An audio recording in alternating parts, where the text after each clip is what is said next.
back. Good afternoon, good evening, wherever you are online, on site. Many thanks for joining again. I hope you had a good night. We had a nice get-together here last night. I hope you had less wine than me, which helps usually early in the morning. How about you? Did you have a good night? Yeah, great. Yeah. That sounds like fun. If you have missed out yesterday what our special colleagues here on stage are all about and what their role is, we've invited two rapporteurs for this annual conference to make sure we have decent participation, especially from people representing local actors in humanitarian action and the affected populations. And Anita from NEAR and Arbi from Aid Reimagined have shared views on the first conference day and will kick us off this morning as well and inspire us once again and share a bit with us what we might have missed yesterday. And for example, Arbi has been very straightforward last night in a highly appreciated way that we had very interesting discussions yesterday on the synergies and the overlaps and the very interesting points linking locally led humanitarian action, different ways of managing projects in humanitarian crisis, and digital tools and opportunities at the same time. Having said that, as for good reasons, we put that in the context of power balances and imbalances in the humanitarian sector, not having really touched on this topic appropriately, and maybe a bit not going into the debates about all these hot potatoes, which are sensitive, of course, also for actors here in the room. So are we maybe coming back to that one? What would be the key questions you would like us to discuss today and to make sure we really touch on these as well, on this maybe structural barriers to link these two topics better, to use the opportunities of digitalization also for participation and more locally led humanitarian action? What do we need to look at today? No, thank you so much. I'm very excited with the topics today. I've looked at the agenda and we've got really interesting speakers. So and it's linking both, right? It's now linking more both the digitalization and the more sort of like locally led aspect of humanitarian action. So that's really interesting. For me, what's interesting is the word agile has been used yesterday and also today. It's going to be used again. And I have a really, I don't know, I have a mixed feelings about this word agile, especially because it's coming from the tech sector. I think one session today is about learning from the tech sector. I worked with an INGO a couple of years ago to develop a framework for their programs to help them develop an anti-racist and decolonial framework for their programs. And one of the aspects that I talked about is contrasting between excellence standards, or the standards that organizations use for themselves so that they can be excellent to respond to donor pressures and sectoral pressures, versus ethical standards, so standards that they can follow so that they can be more anti-racist and decolonial. And one of the juxtaposition that I use there is agile versus careful, because there's a lot of pressure to be agile, to respond fast, to, as humanitarians, we're used to just, fast, rapid response is a term that we use. But then that can lead to, why things are the way they are now. We've not really put a lot of thought, a lot of critical thought, and a lot of reflection.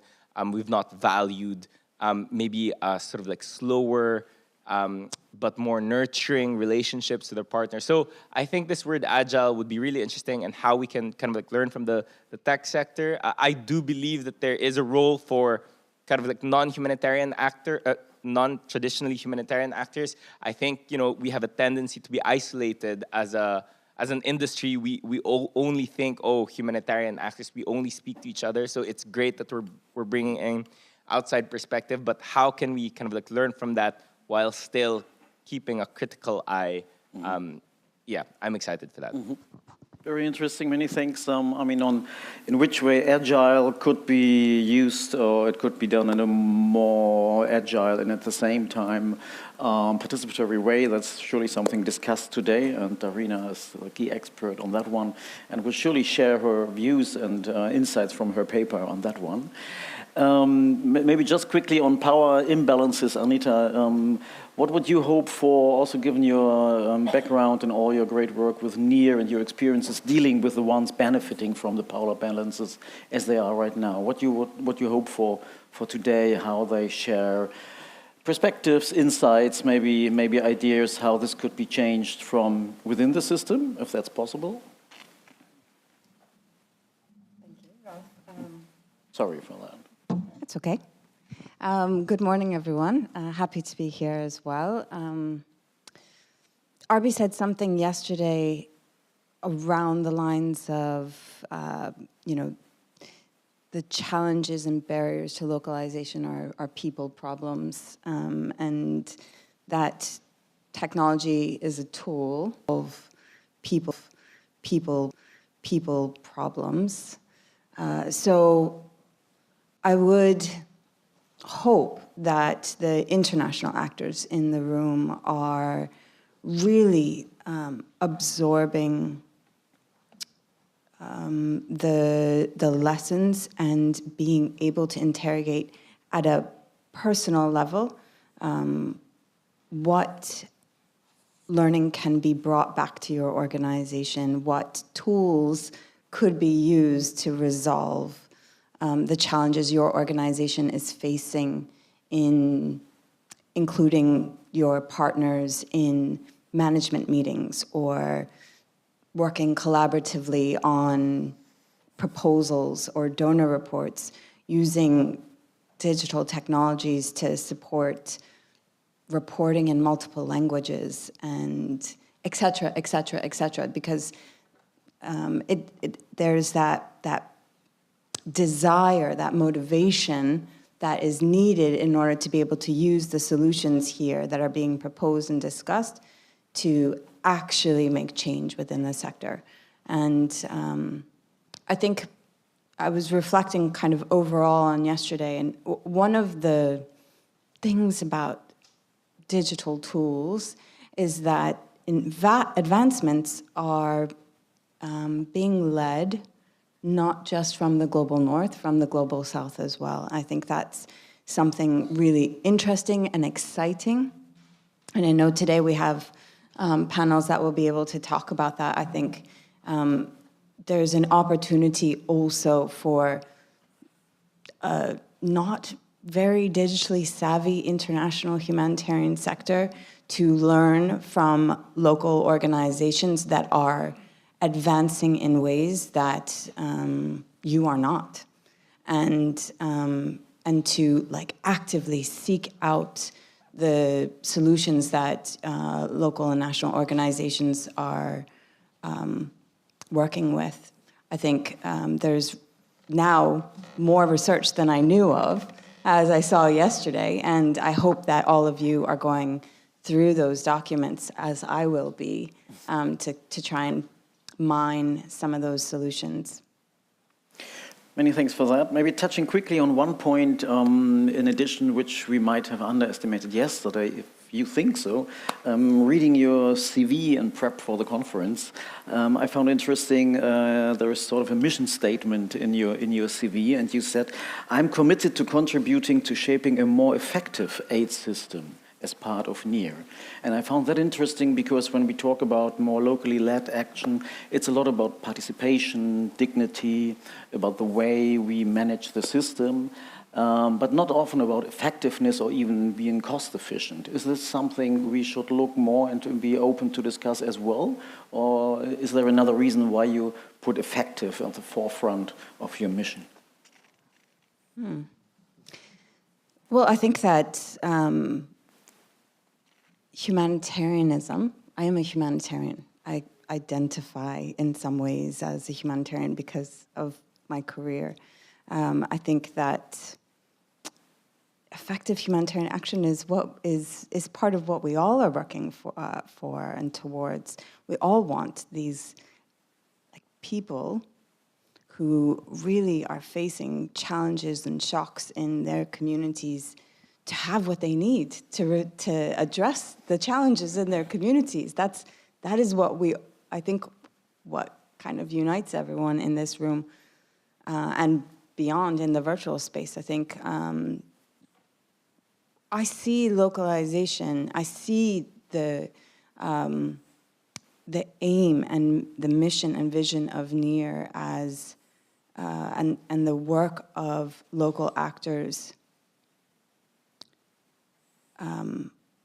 as a central kind of driving component to make humanitarian action more effective. I really, truly believe that. I think that, in fact, communities and the systems of response around them, NGOs, the local authorities, the volunteers, that they really need to be resourced appropriately and supported appropriately to do the work for their communities.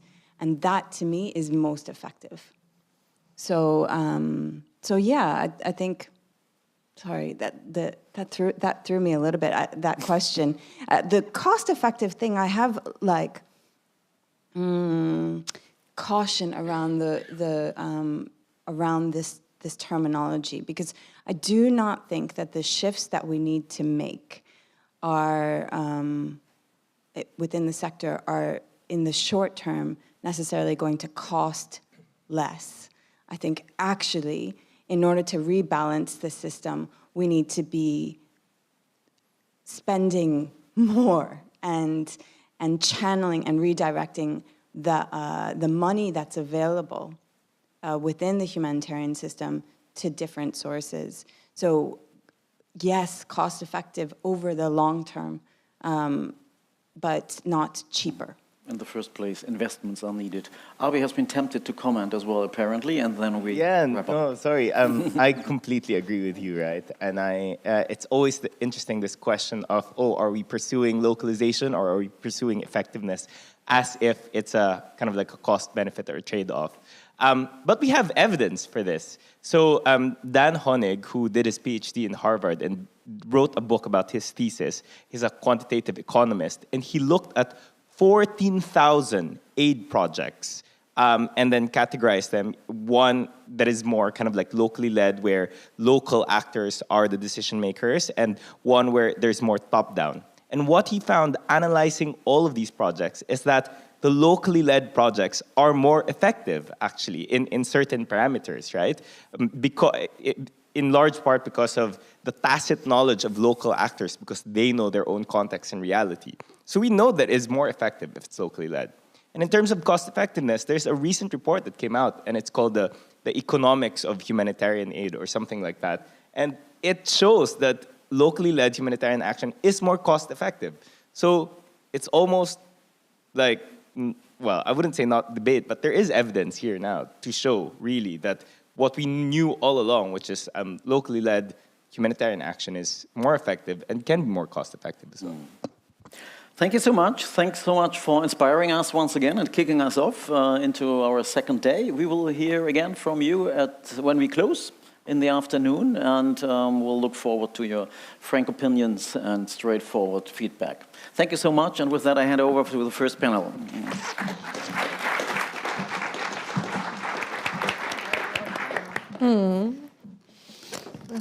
Hello.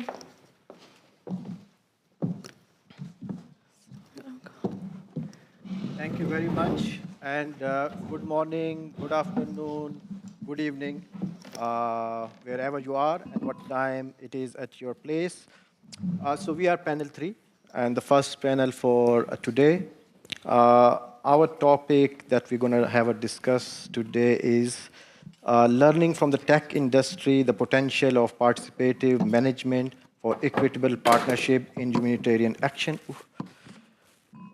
So, but before we start with the introduction and maybe start with our discussion, maybe there's some housekeeping rules that I would like to just remind ourselves. the one who attended the session yesterday, so it's pretty much the same housekeeping rules that we're gonna set for today. So the event is recorded, and the recording will be available on CHA website and the YouTube section.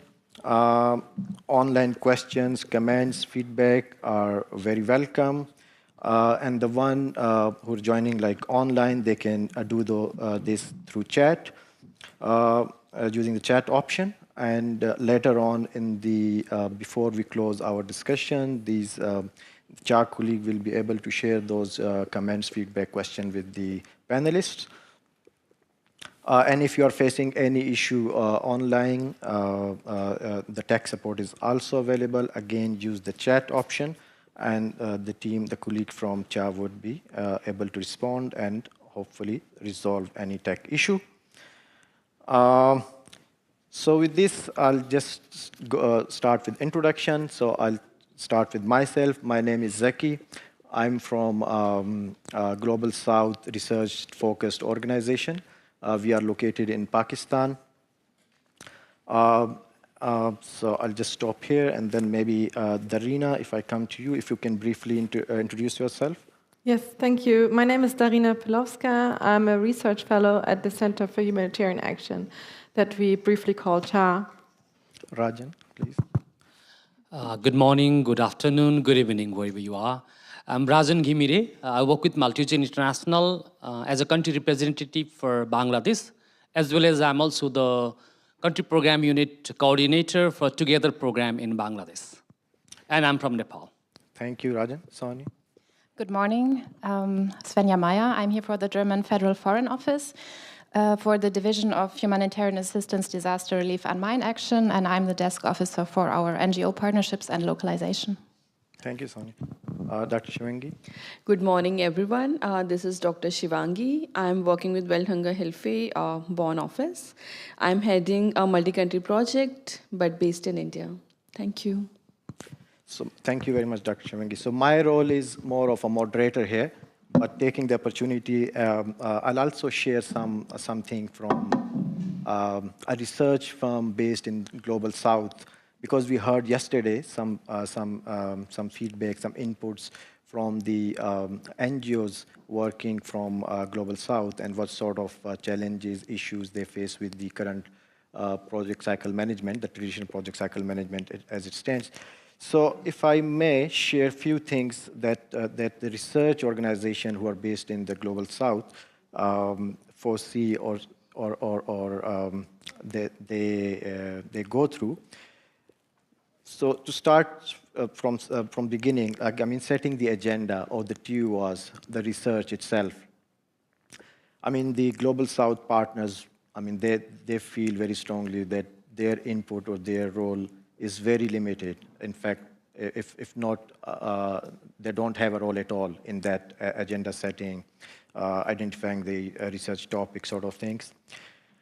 Even in the designing the overall approach or methodology to carry out the research, again, the role is there, but maybe that role is much more limited as compared to their other partners from the Global North.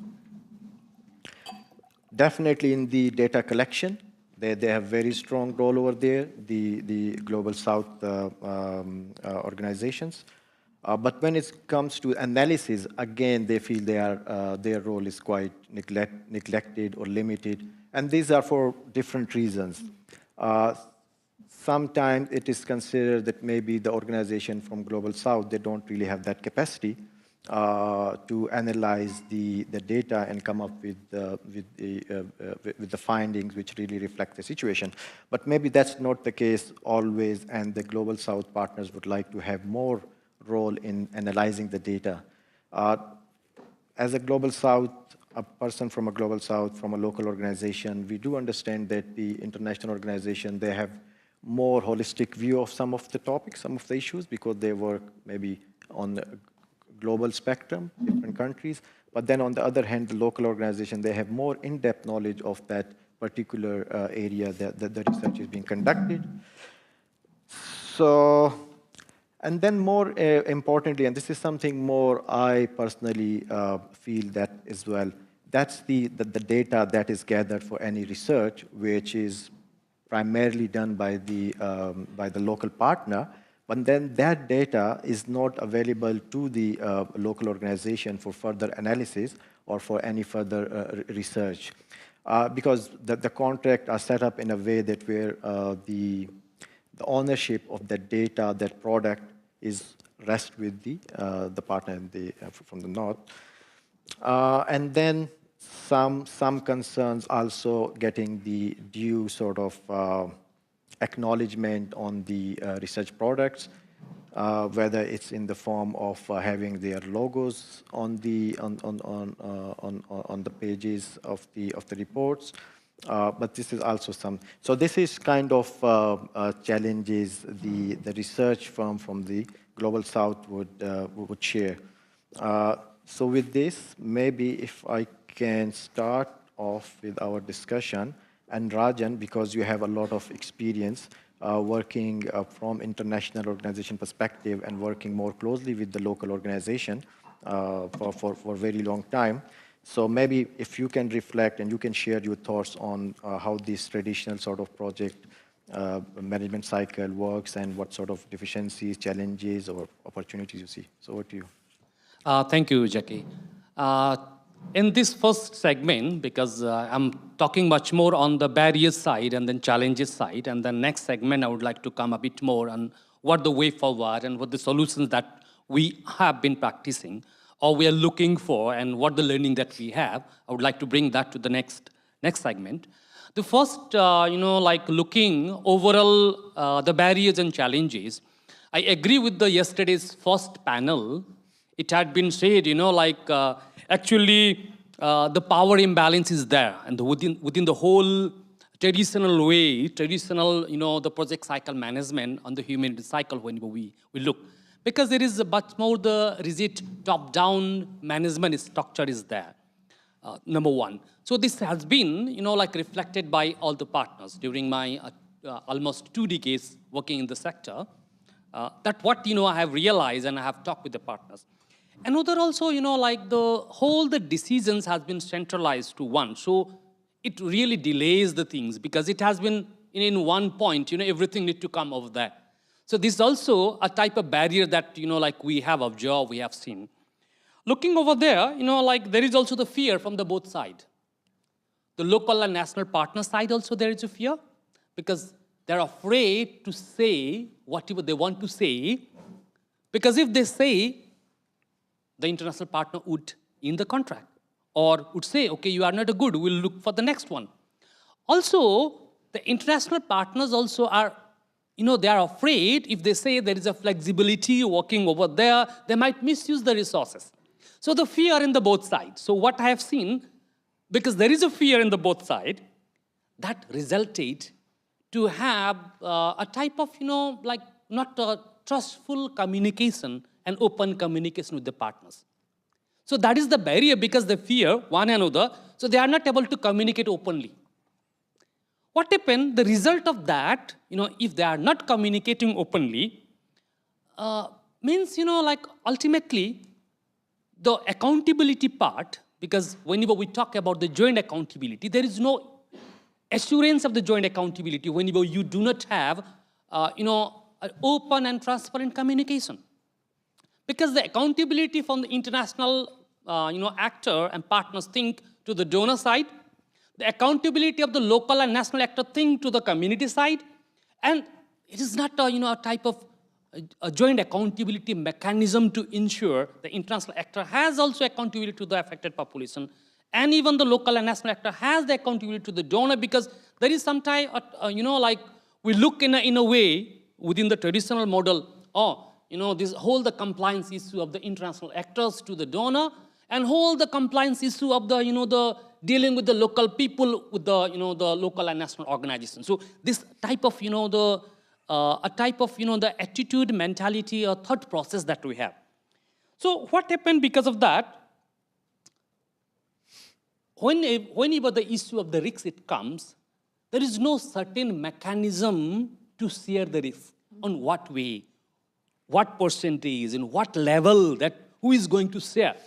There are 3 the dimensions of those, actors. If you see the donor, international actor, local and national actor. So there is no mechanism how are we going to share the risk. So within the traditional model. So we need to look from that point of view, the barriers, the gap that we have observed. Also, why this is all happening? Because of our whole attitude, how we have been dealing with the things. So whenever we do not change our thought process and attitude, it would be really, difficult to mitigate all the barriers over there, and it never ever, move towards the trustful relationship. And whenever there is no trustful relationship within the partners, then definitely there are a lot of components on the accountability part. Whenever we talk about the visibility, also we don't want to give that option. So there are so many others, the risk sharing part, how are we going to share it? So a lot of, the issues emerge then whenever there is no trustful relationship. So to have that whole mechanism and setup, that we need to look from different point of view. And in the next segment, I'm gonna come over there, so how we are dealing with that. So through our different interventions and pilot programming that we are having it, and definitely, we're gonna have a much more question and answer session as well later on, so we'll discuss much more. So how we are dealing with that issue. Thank you.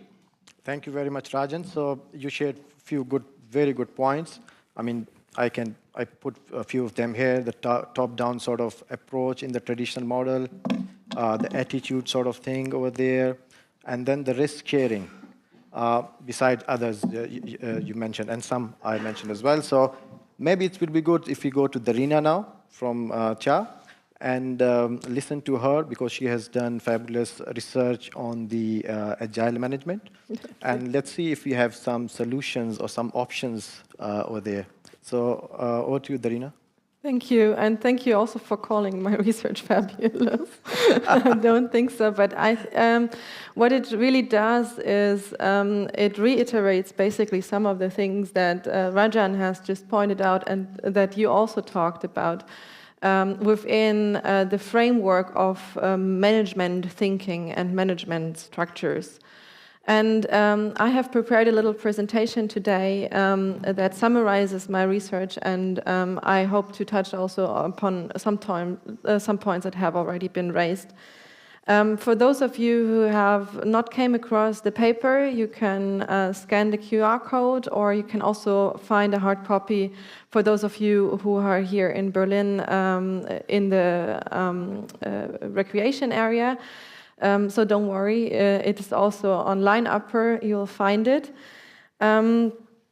So what I did in this paper was basically I looked at the discussions about all the different barriers of equitable partnership that we have been identifying throughout the last couple of years, basically.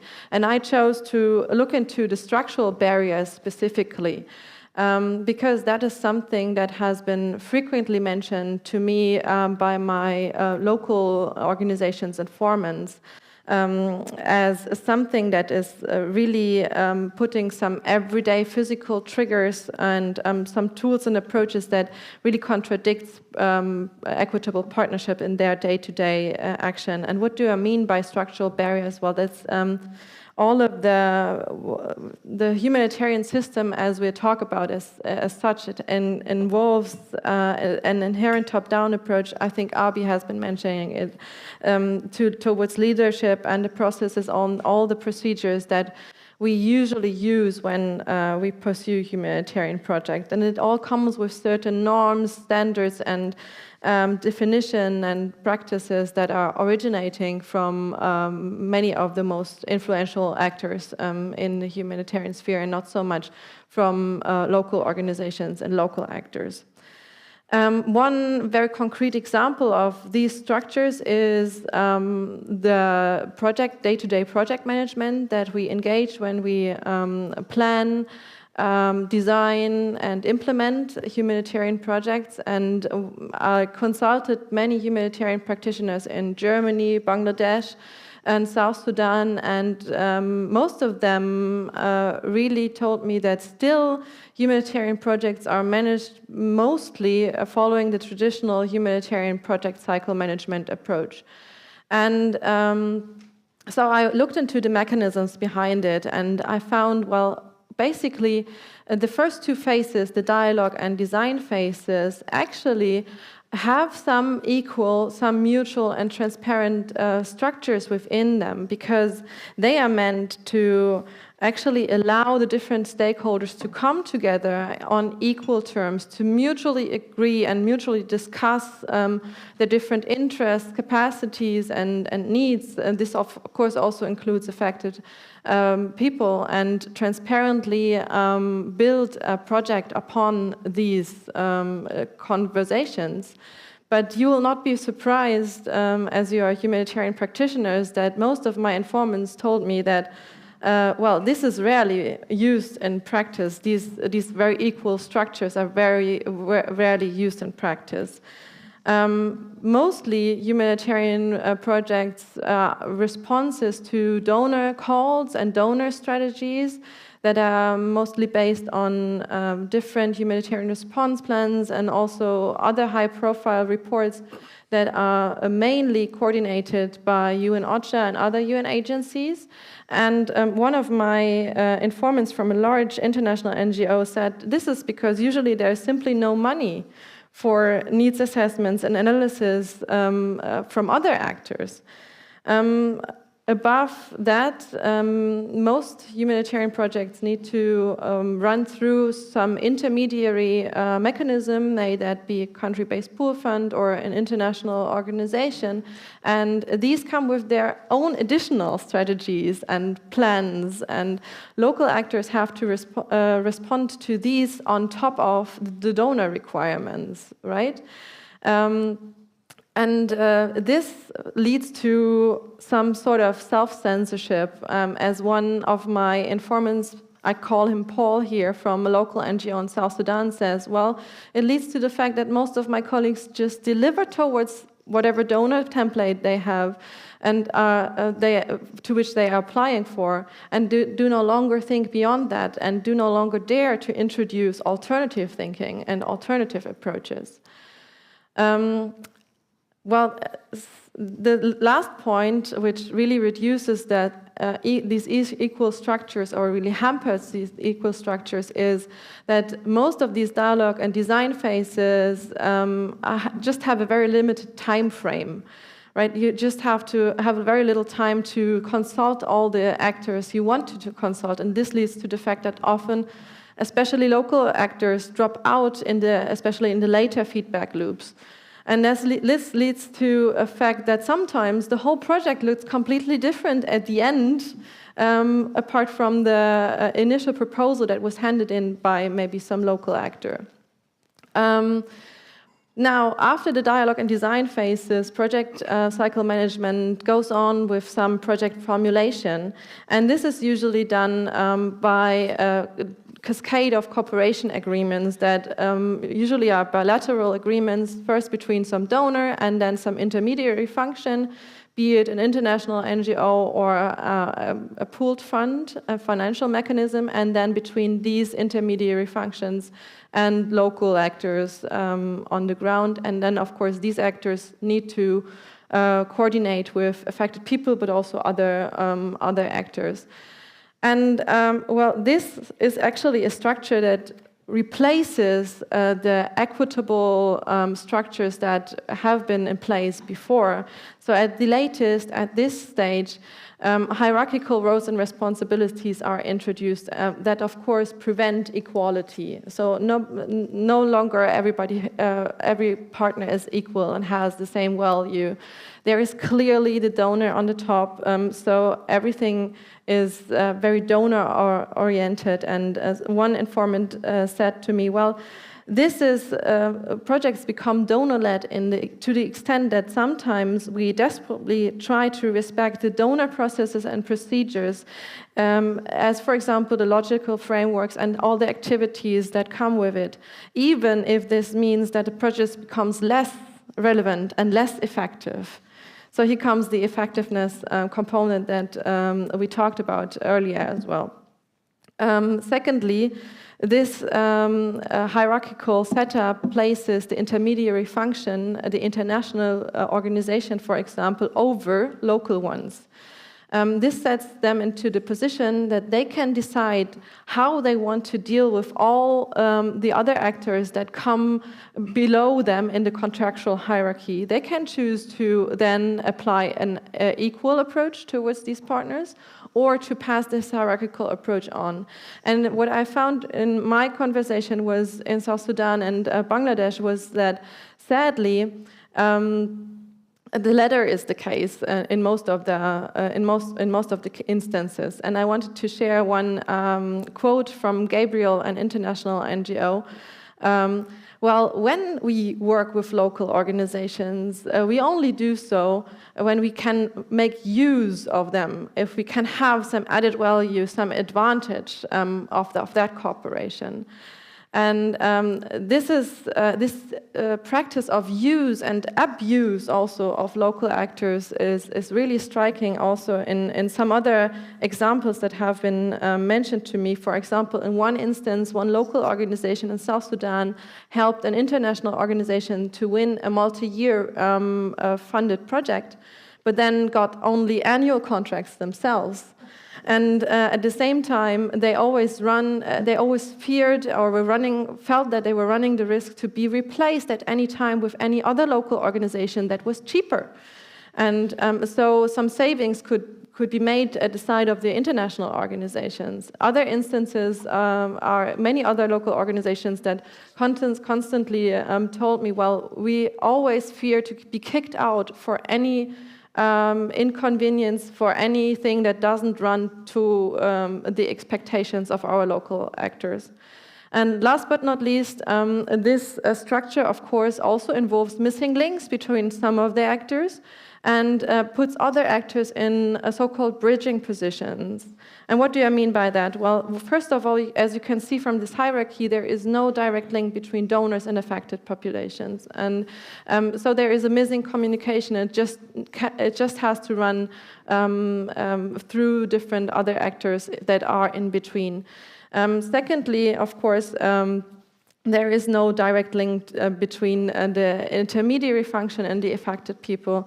And this sometimes also frustrates many of the actors. For example, Jonna from a CBO, a community-based organization in South Sudan, I cannot work very well because I'm blocked by all the stakeholders that are in between me and the donors at the top. And a German NGO representative said, that they are really frustrated that they don't have a direct feedback mechanism between themselves and local organizations. And last but not least, also they are frustrated by their own bridging position between themselves and their local partners, because they feel if something happens, then they will be pillared by the donors and not, the organization that is actually responsible for that. So if we summarize that, project cycle management does have some structures that would allow equitable partnership that are not used, then still it still has structures that prevent equitable partnership. Then we have to look into the management system itself and maybe try to look for alternatives. And one of the alternatives that I wanted to introduce here and wanted to talk about is agile management. And Shivangi will be talking a lot about her experiences with that regard. But I wanted just to say that it's not a new thought. Agile management is actually originating in the tech industry, but Groupe UAD, which is our sister think tank in France, already in 2019 applied this Agile manifesto from the tech industry to the humanitarian and development sector. And they said, well, it comes down to 4 core values. That is, we have to place individuals and interactions over standards, processes, procedures, and tools. Secondly, we need concrete and relevant products and services, not so much exhaustive project documentation and reporting. Thirdly, it's all about collaboration, cooperation between and with different stakeholders, and not so much about contract negotiation. And we should be responding to change and place that over following a plan. And Gruppe ÖD has done a fabulous job and translated this also into various principles, and I don't want to read out all of them, but I just wanted to highlight some of the implications that this has. It has implications on the roles and responsibilities of each of the actors involved in the system, and it has implications for the processes and procedures of how we do humanitarian projects. So let's start with the roles and responsibilities. First of all, agile management puts all of the different actors into not so much a hierarchical order, but in another more equal order. It places international organizations or mechanisms, donors, and local organizations within one project team that is only there to serve their clients, their end users, which is the affected people. And doing that, they all have equal access to one another, equal access to resources, to information, and to each other to coordinate and cooperate with each other. So this is actually equitable partnership, right?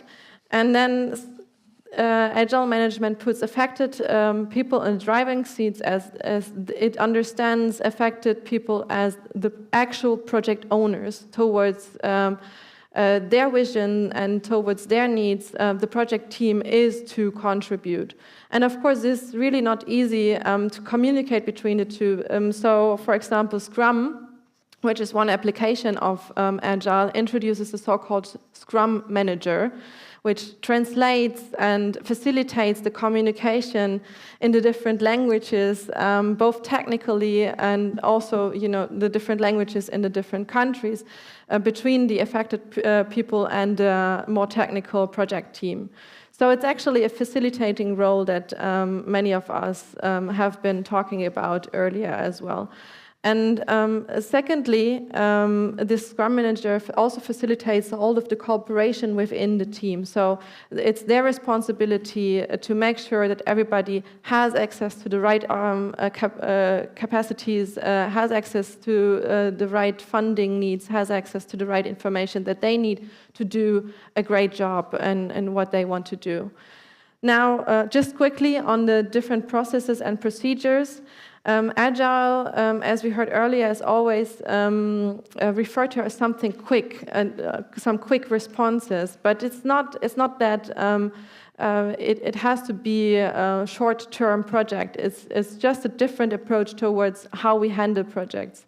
And it really breaks down this humanitarian project cycle from one very bulky, very inflexible cycle where we plan and discuss everything before and then just put it into practice, into smaller cycles of communication and exchange.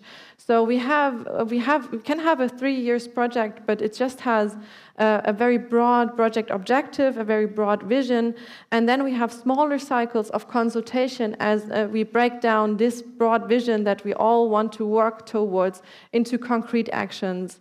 And this, of course, allows a lot more flexibility. So yeah, just quickly to sum up, Agile management is about a team approach towards serving affected people, where everybody has an equal say and mutual and transparent access to each other. It's about local leadership, about putting affected populations into the driving seats, about serving them as end users and as clients, and about a facilitator role that we implement and that we need in order to make these conversations and communications possible. Last but not least, it's about a people-centered vision. So it's about an outcome-oriented way of working. We work towards a common goal and not so much towards concrete outputs. It's about a flexible implementation with different milestones that we agree in an iterative process. And it's about a piece of people-centered monitoring and accountability in the reporting. So we don't report towards donor templates, but we report towards the vision and the mission that we want to reach. yeah, that's all from my side, and I hope this can really lead to an interesting discussion. Thanks very much, Darina. That was very interesting, and thank you very much for at least showing us an alternative to what the traditional project cycle management is, which is a kind of a top-down or bureaucratic, if I may say, and how to bring all those stakeholders together more in a team manner, and it's more equitable partnerships that can lead it to. Definitely, we will go to Dr. Shivangi before to listen from her experiences implementing some of those agile management sort of practices. But before that, I would like to bring in Sonia from GFFO, if she can share her thoughts as well. Thank you, Zaki. Thank you also, Darina and Rajan, for your inputs and presentations. And I'm going to pick up also some of the points that you raised, particularly around accountability, of course, but then also around what you said, Darina, about timeliness and flexibility. Let me first of all maybe start with talking about quality partnerships or equitable partnerships and what this means for the German Federal Foreign Office in general, then before coming to how I think or we think that agile management can also add to that. So absolutely, Darina, and that was the point that you made, quality partnerships, communication should be a priority in how we do humanitarian assistance. And so far, the project design phases might enable for something like that, but do not always fulfill also the demands that we should have to that, or do not enable us to act as participatory as we should do that in the sense of localization. What the German Federal Foreign Office does is encouraging, of course, all of its partners to design projects as participatory as possible, to actively involve local actors throughout all stages of the project cycle, which means project design, which means needs assessment, which means implementation. But of course, it does not only come down to implementation. And this is probably where we should have a closer look at and how to improve really the involvement into all the other project design phases as well. This, of course, goes hand in hand with our Grand Bargain recommendations or our Grand Bargain commitments also on the role of intermediaries and Germany's engagement in the Grand Bargain and intermediary caucus, of course. So now how could agile management add to that? And here I would like to pick up 2 points that Darina made. You made them in your paper, but we also discussed them in one workshop that we had at the German Federal Foreign Office, a workshop that Darina and the CHA implemented with us, where you basically have 2 thoughts. So one thing is, or what you do, what the paper does, and what we should do is name the structural barriers really that we see when it comes to participatory humanitarian assistance, and then also realization of agile management, and then looking at agile management as one possible approach in order to overcome these barriers or to tackle these impediments that we see. And I would like to elaborate upon both points a bit. First of all, what are structural barriers? Darina, you mentioned them. So, for example, we have certain reporting models. We have monitoring and evaluation requirements. We have timelines and log frames, and of course, the humanitarian response plans. So not only barriers that, for example, donor structures set, but barriers really that come with the whole humanitarian and international system. What that means for us is finding a good balance of agility or flexibility with all the structures and constraints that we have to work in. Time is one essential factor here. So do we have the time to absorb information and to engage in iterative processes? Do we have the capacities to do that in order really to deliver? And that is actually the goal that we have, to deliver needs-based humanitarian assistance and then also enable for communication or collaboration in this context. The second very important point is, of course, accountability to the German public, to the parliament. And this, of course, entails transparency on the usage of funds, for example, and the possibility to steer. So these are all things that have to be really considered when we talk about how to make projects either more flexible or more agile, of course. Which doesn't mean that agility and the constraints that I just mentioned are like mutually exclusive, of course not. What we can do and what we already do is going for more flexible approaches, reducing earmarking in our projects, enabling for regional projects or multi-country projects, all with the aim to enable a quicker response to changing and developing needs and developments on the ground. This is, for example, maybe you are going to elaborate upon that later, what the Together project that we fund does through the HOIFA facility, so Humanitarian Operations and Innovations Facility, where we really have mechanisms to react to developments on the ground in particular country contexts, and then also have mechanisms to design measures or projects through the course of the Running Together project. So what we already can do is allowing for some agility and some flexibility. One other point on communication and consultations. Also related to the point of trust, Rajan, that you raised, I think, and the question of who is the project owner or who designs a project. So what is important in this agile context of flexibility of projects is, of course, to make sure that, or really to stress, one thing that I would also like to stress here, that the project is being designed by at least 3 actors, which is the local partner, the intermediary, but also the donor. This is important in terms of accountability that I just raised, but this is of course important as well when it comes to really using the different comparative advantages that these different actors have in order to make the project as effective as possible and best fit to the realities on the ground. And here's, of course, where a donor or an embassy, so not only the GFFO in Berlin, but the embassy in the particular country context can come in and help with communication, needs assessment, access, etc. So the point that I would really like to stress is we have to look at projects, at agile projects, but localization is really as a joint journey of all the 3 parties involved.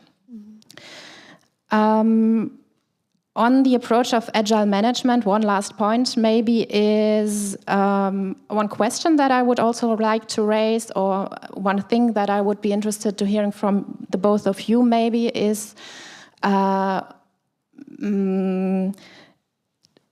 if we say information and communication must be key for decision making, is it really agile management that enables for exactly this? Or can we also look at the traditional project cycle that we work in and show and see where we can plug in better mechanisms of communication or collaboration? So is the traditional way that we work in and participation mutually exclusive, or can we also find some balanced approach that really takes into account all the constraints that I already mentioned and all the advantages that really come with the better involvement and participation of all actors involved? That is what I would be interested to hear, and I'm looking forward to the discussion. Thank you. Thanks, Sonia. Thanks very much. With this, we move to Dr. Shivangi, and we know that she has already experienced implementing some of those aspects as agile management as entirety or with some adaptations. So let's hear from her that what's her feedback. What are the challenges in implementing them? What are the benefits she has already seen? and what could be the way forward she would suggest to all of us who are here. So over to you, Dr. Chivangi. Thank you, Zaki. So maybe I pick up the last point mentioned by Sanya, that is it really the agile management that can improve the communication and information, or it's just that in the traditional way we can also do it?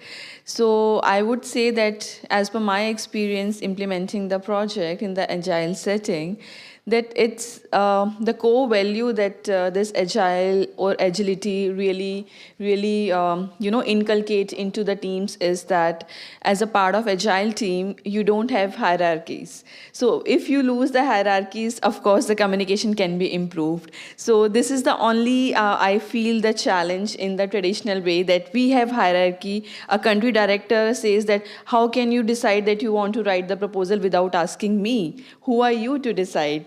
But however, in the agile project management, we say there is no country director, there is no field officer. We all are part of team, and as a team we need to decide that we really want this funding, or we can really plan this project in that area. So I feel that if we can practice that, we overcome the how should I say that, the hierarchical system, trusting the team more often, not thinking that they are the young people. How can a field officer really suggest me that this can work?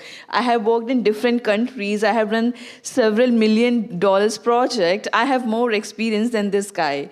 So I feel that what agility really brings with itself is more about trust, sharing responsibility, shifting of roles, not really sticking to your own designation, but really thinking that what other person in the team brings on the table as a benefit. So yeah, that's what I want to conclude on the point mentioned by Sanya.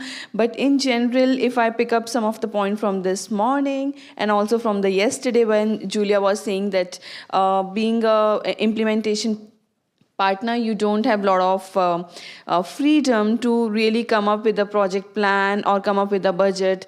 The donor really comes, or the partner really comes and say that this is the only limit that you can plan certain activities. But I feel that we have been in Weltunga Hilfe, we are implementing a project. It's a multi-country project, and we started implementing Agile in the project management in 2019. It is not really exactly the tech thing, but we really tweaked that how we can pick some part of the agility in our regular project management that can improve our project implementation. So in agility, we have the sprint backlog, which is not really something different what we usually have in our regular project management, which is Gantt chart, but it is more about that sprint backlog. You have a list of activities, which Darina just mentioned, that rather than having a very broader objective, you break down your all small log frame objectives into the smaller ones, so that it is more clear that what you really want to achieve by the end of the project. Then you have sprint.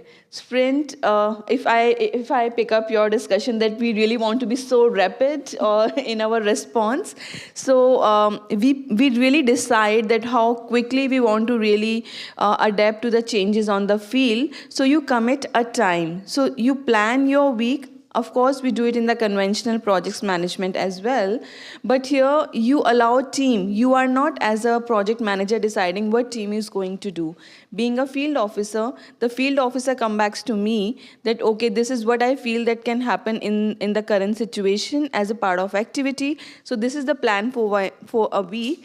And then it gives more responsibility and accountability on the team, that because they are committing, they have to do it. If they can't do it, then they cannot blame to me that because you asked me to do this, I failed, I couldn't really deliver the project or the activities.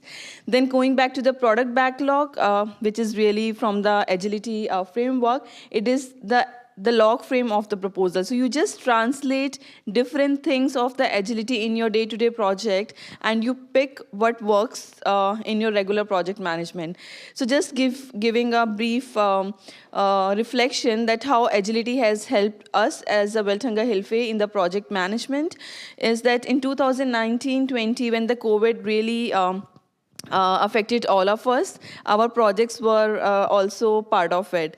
And I was heading a project. It is in 6 countries. 3 in Asia, 3 in Africa, different time zones. I'm based in India. Very difficult to really find out what the teams are doing when everybody's homebound, and all being a NGO, and especially the field NGO, all the activity has to be done on the field. And when it is a lockdown, what the hell the team are doing sitting in the office? So then this distrust start coming up. So this agility really help us to trust our team that even if they are sitting at home, they are producing some output for the project.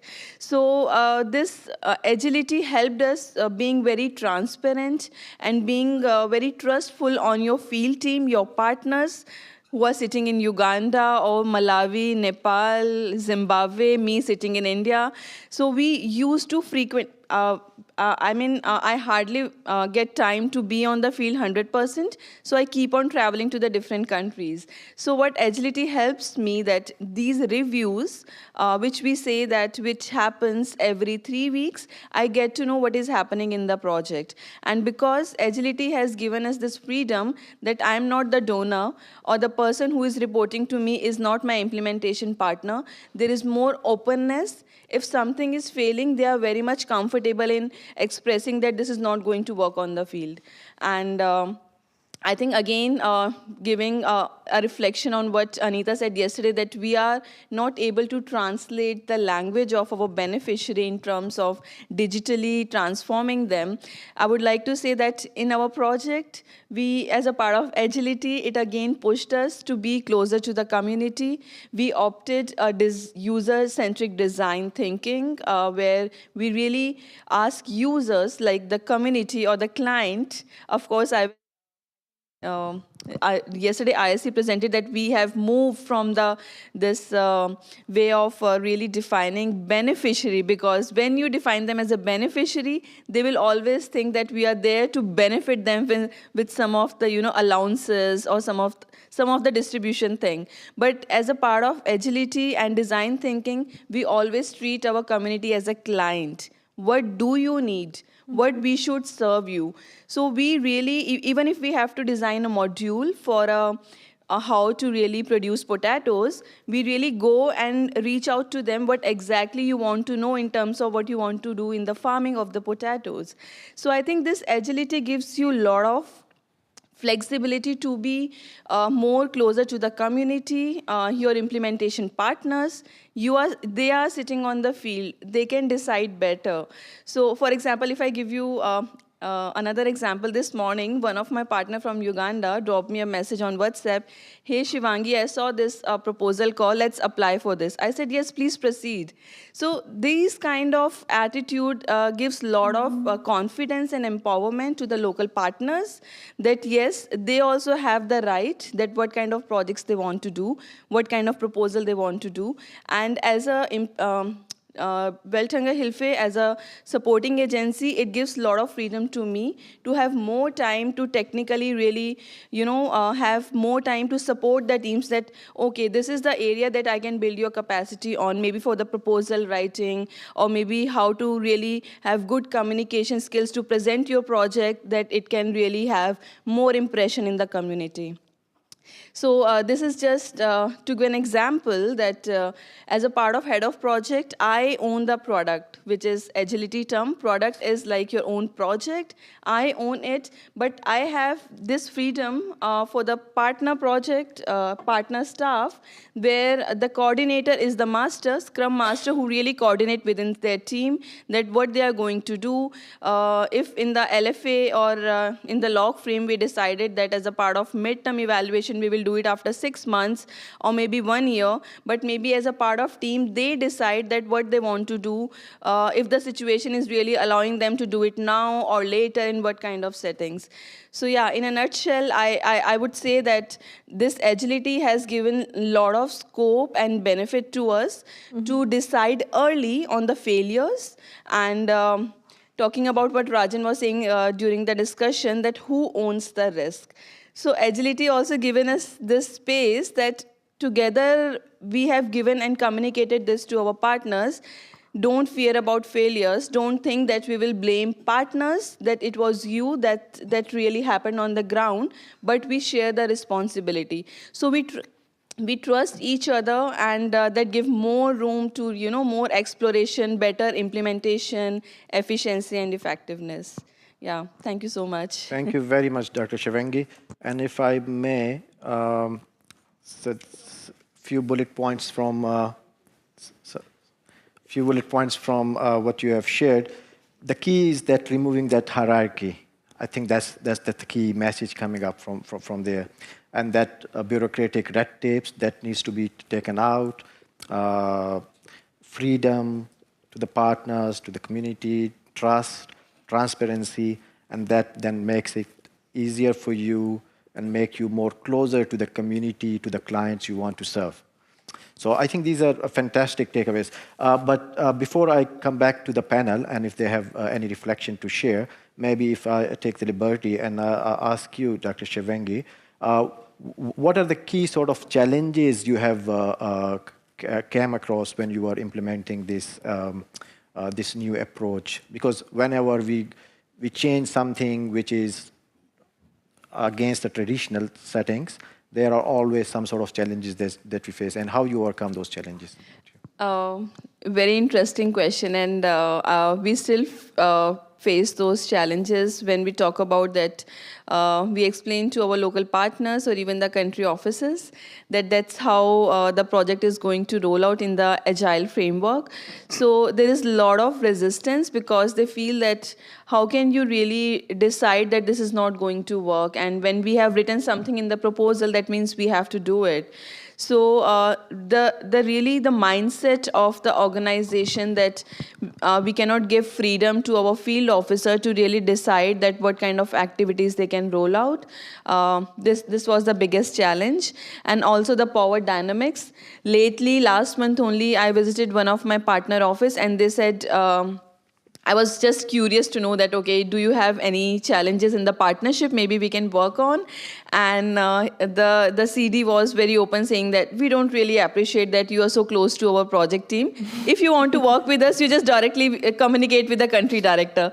So, I mean, these kind of mindset that when you are implementing the project, it has to be the country director who should communicate and not really the field team, because they feel that we don't have that much space in the organization that a project coordinator is coming and telling me that we are applying for this proposal.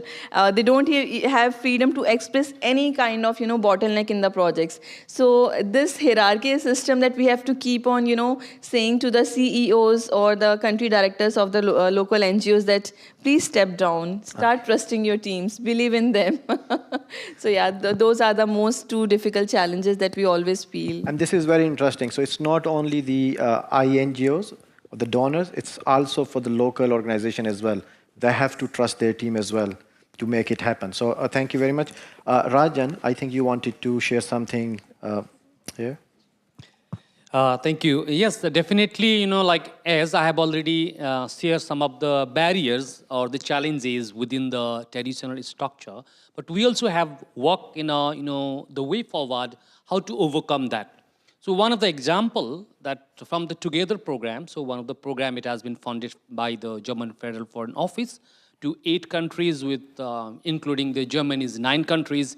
We have a 44 partner organizations. So it's a type of, the program initially, like it is a pilot, where we try to, overcome these, most of those challenges and barriers, try to, engage partners within the decision-making architecture to the global level and in the country level. And the program management and then intermediaries with the 4 organizations, German organizations, we became like a facilitating. So we facilitate the decisions and the leadership, whatever the partners' leadership they are coming over there. So this is a type of, changing completely. Initially, it was really difficult because our mindset, already I agree with Shivangi, that, our mindset was not in a way, even the local organizations. So the attitude and mindsets are the very critical aspect whenever we talk about the agility or the flexibility or whatever the term we use. So this is the major thing. So it took time. Another also, within the governance, in the country governance level also, how we have done it, we have, the country steering committee from the partner organizations. Every month they sit together, they discuss what they have done it, what the project has done it, what the challenge they face, and how they can move forward. If there are challenges, how they're going to overcome the challenges. It is not us, the international organization, asking the partner, directing partner. They are having their own discussion, making the plan, and bringing that plan into the action. So all the monthly basis they are doing. At the global structure level also the same thing. The project advisory committee, every quarter, all the 8 countries among the partners, like each country, they have one representative to the global level structure. And our global level program management unit work as a secretariat to facilitate the things. The same thing in the country level, the country program unit work as the secretariat to facilitate decisions happen, and then the implementation happen over there smoothly. Another, very good thing that, what I have realized after working within the program, it took, a lot of time to build the trust with the partners. And all the time, sitting with them, meeting with them, having informal chats, not only the project related. So many times what happens whenever we only think about the project and program, the relationship and trust doesn't build. So we need to go beyond that scope. And it requires different type of skills and ability within the team. This also we have to understand. And this morning, during the breakfast, I was talking with one of the friend. She was also saying, this type of skills and ability and competencies, we never reflect and we never see in the CVs. Mm-hmm. So whenever we have the team, we don't know, what attitude, what perspective, what the different competencies the team is bringing there. Mm-hmm. So this is also an important aspect that we try to see within the together, how we facilitate. And we are not the people to decide and ask the partners to do, but they decide and say, oh, we are doing this. We need these resources. We need this type of, the capacities, you have to provide. That's how we provide based on their needs, their demand. The same thing, whenever they do the crisis response, we have given the flexibility within the team and country. Already, Sonia said that, definitely from the, this emergency fund, we call it the HOIFA, but easy to understand, is the small, pool fund among the partners at a country level. They decide themselves which, crisis to respond, how fast, they decide themselves. They rate it themselves, so they know how to even evaluate their own projects and proposals. So their skills and ability strengthen, and they're able to test themselves how fast they can do, what the challenge they have faced. They do the review jointly. So these all the aspects that it had been, put forward over there, which really started to build the trust among the partners and started to look the complementary action. So the partners among themselves, because they have different capacities, because we have a type of, the conception of thoughts that, local partners, they don't have capacities, but actually they have different type of capacities there. Whenever they unite together, they have a platform to bring their own ideas, their expertise, the skills. They can do a lot by themselves. Only the role that we have, that what I have started to feel now, just to facilitate, bring these people together, say, okay, what you can offer, what you can offer, what you can offer. So let them work themselves. That is how in together we are trying to do it. Not only within the partners, we also try to bring the other networks, other, non-partner from the together, to bring them to the one platform. So they started to feel much more confident. So building confidence and then gradually developing leadership, that what I found is very essential.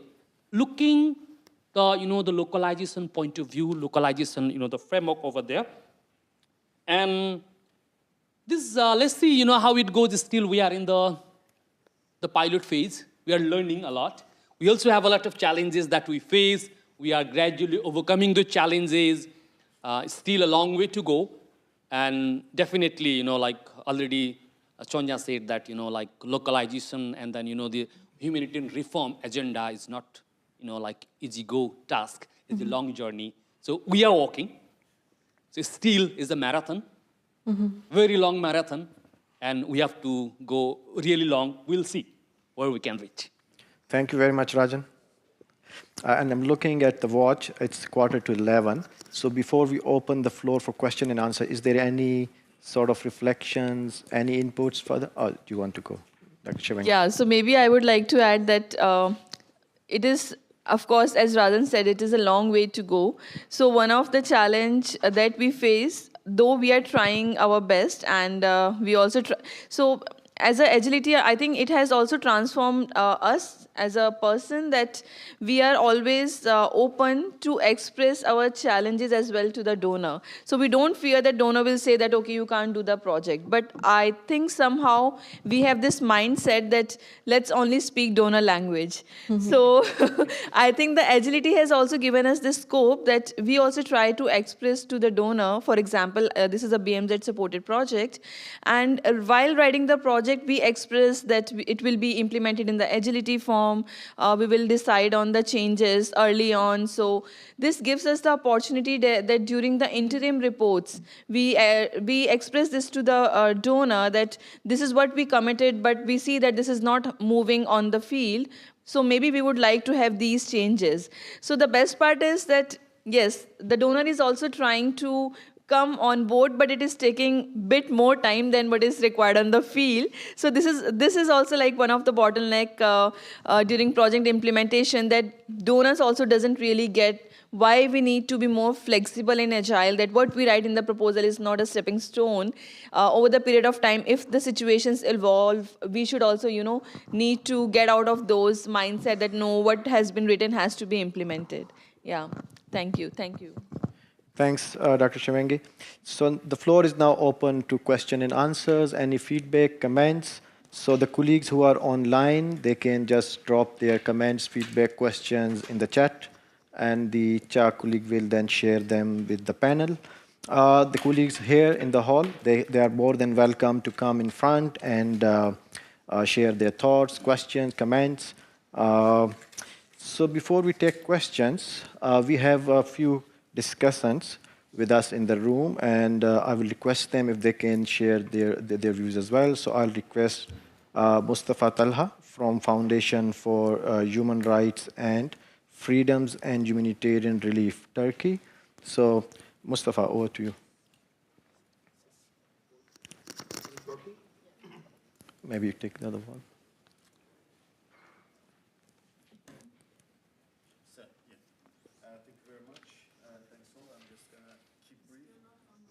Still not working, so I don't know if you want to. Maybe use this one.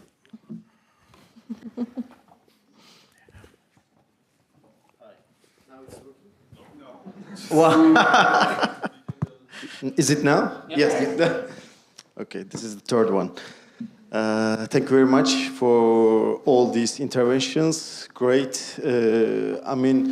I was really impressed with Darina's work, I want to say, as a starter. And this is one of the sessions in my life that is going to has a lot of reflections on the work that we are doing in the field, especially coming from the experience, challenges, and also do some challenges from other contexts. So that was very relative. As a representative of a national NGO partnering with the international organization, I can relate a lot of points on that regard. And I don't want to repeat or give you an example on the same context, but I just want to add maybe another layer to that.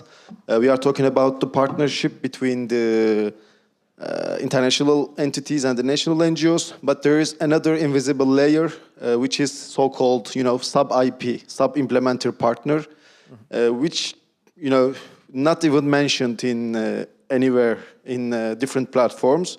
And it is on the since we are talking about the power imbalance, especially with the help of technology, and yesterday RB mentioned about the grant management system. For example, in the grant management system, you have lots of details for your project as an implementing partner, as an IP, so-called. But for the sub-IP, you have like 3 sections, only the name, budget, and an Excel sheet of the, the partner. So this is like the system that we're talking about, and this is also making, not enabling us or even the equality between the partners, because the system basically doesn't allow your sub-IP to access to the system without your account. And basically you have to do everything on behalf of them, but also the system keeps you accountable for everything. The same due diligence, not the same due diligence project, but same audit project, same process, same spot check process for the sub-IP, but you are, as a national partner, you are the only one which is responsible. We were talking about transferring the risk from donor to the international agency. Now there is the same thing, transferring risk from national to the national partner. I just wanted to mention this. Thank you very much. Thank you very much, Talha. Any reflection, or we go to our... Okay, we move to our next discussants. Corey, from IFRC, please. This works. Okay. Right. Yeah. I was just the point about like that really struck me with this agile management said like no hierarchy. It's such a utopia. But so I'd like to believe that it's okay. Is this better? No. Technology doesn't work for me. Okay. Okay, that's better. Okay. Yeah. But I guess just a sense of caution as well in terms of like really sort of kind of understanding, like, you can't, first is about recognizing first. Your starting point should be recognizing and understanding that power imbalance exists. So that has to be, and that it's a long journey. It's not something that it's just kind of easily, done and dusted. And that power, it has many domains. It comes in different forms. It's not just about money. Power is about decision-making authority. It's about influence. It's about voice. So you have to be a bit more strategic. And also, in terms of addressing this issue on power and those hierarchies, there other than trust, the actors should have the confidence and the courage. So for the part of the donors and international actors, the courage to let go, the courage to share, the courage to speak, to make change. And for local actors, it's the courage to not just to speak of, but to maybe to grab power, actually, maybe because it may not be easily be let go. The agile management kind of approach, I'm looking at it as one of the approach that I think would really be useful as part of I've come across what they call complex adaptive systems versus the traditional hierarchical roles. So yeah, it could be that, but I think that it would only work if that approach is based or grounded on long-term strategic partnerships, because it can't be, it makes it essentially kind of useless. And then another last point is, as kind of Svenja mentioned, about like, so what's a balanced approach, and how do we address those kind of issues? One answer was said about like the change the default for international actors, say as a facilitator and as a broker, but all in all, I think there's an importance of like also not losing sight of the long-term objective and goal. So localization is not an end in itself. It never is. It's a means to an end. The localization is like equitable partnership. So it's about delivering principled and effective humanitarian response. there's a tendency to kind of lose sight of the other half of that kind of like, of the discussion, so that we are just essentially, many are just speaking of localization, equitable partnership as an end in itself. So just that point. Yeah, I think those are just the few points. Thanks. Thank you very much, Corey. So the floor is open for questions, and I mean we have, yeah. Come back to you. Does this work? Yeah. We take this one and then come back. All right. Yeah. So I first want to thank you very much for today and for yesterday, because the topics and what has been raised is amazing, because it's not just what we hear here, it's just also when we process the idea and think like it makes sense. What shall we do about it? So that's why I would love to take Arbi and Anita's role. I want to comment, share openly somehow about some topics from yesterday and today. It's not questions, but it's something that came into my mind and I wanted to share. The first thing is that I come from Syria. I was working with the Syrian Arab Red Crescent 8 years during the crisis. And then now I joined the German Red Cross for 2 years. So I saw the part of the implementing during a crisis. And then I come here to see the partner, the donor part, why they do what they do. Yeah? And then with that, there is so much to share, I think. So one of the things, first, when I was a child, Syria was part of the third world countries. And later, during my studies, it became a developing country, part of the developing countries. And recently, we started hearing the global south. So Syria now is a global south. I don't know how much that changed or affected the situation of Syria. If there is some change, it's worse. So changing the names by itself, I don't know how much it helps. It's nice the intention to call the beneficiaries clients. I love the intention. You can call them kings and queens. If you don't change the way you do, I don't know how much change will happen to the, yeah? I don't think they care also. They really want, they want to be respected and treated as human beings. That's what matters, not what you call them. Especially when you translate this into other languages. It's horrible to call them clients in Arabic. Yeah, because, yeah, especially with there's so much corruption and stuff it's not good. Yeah.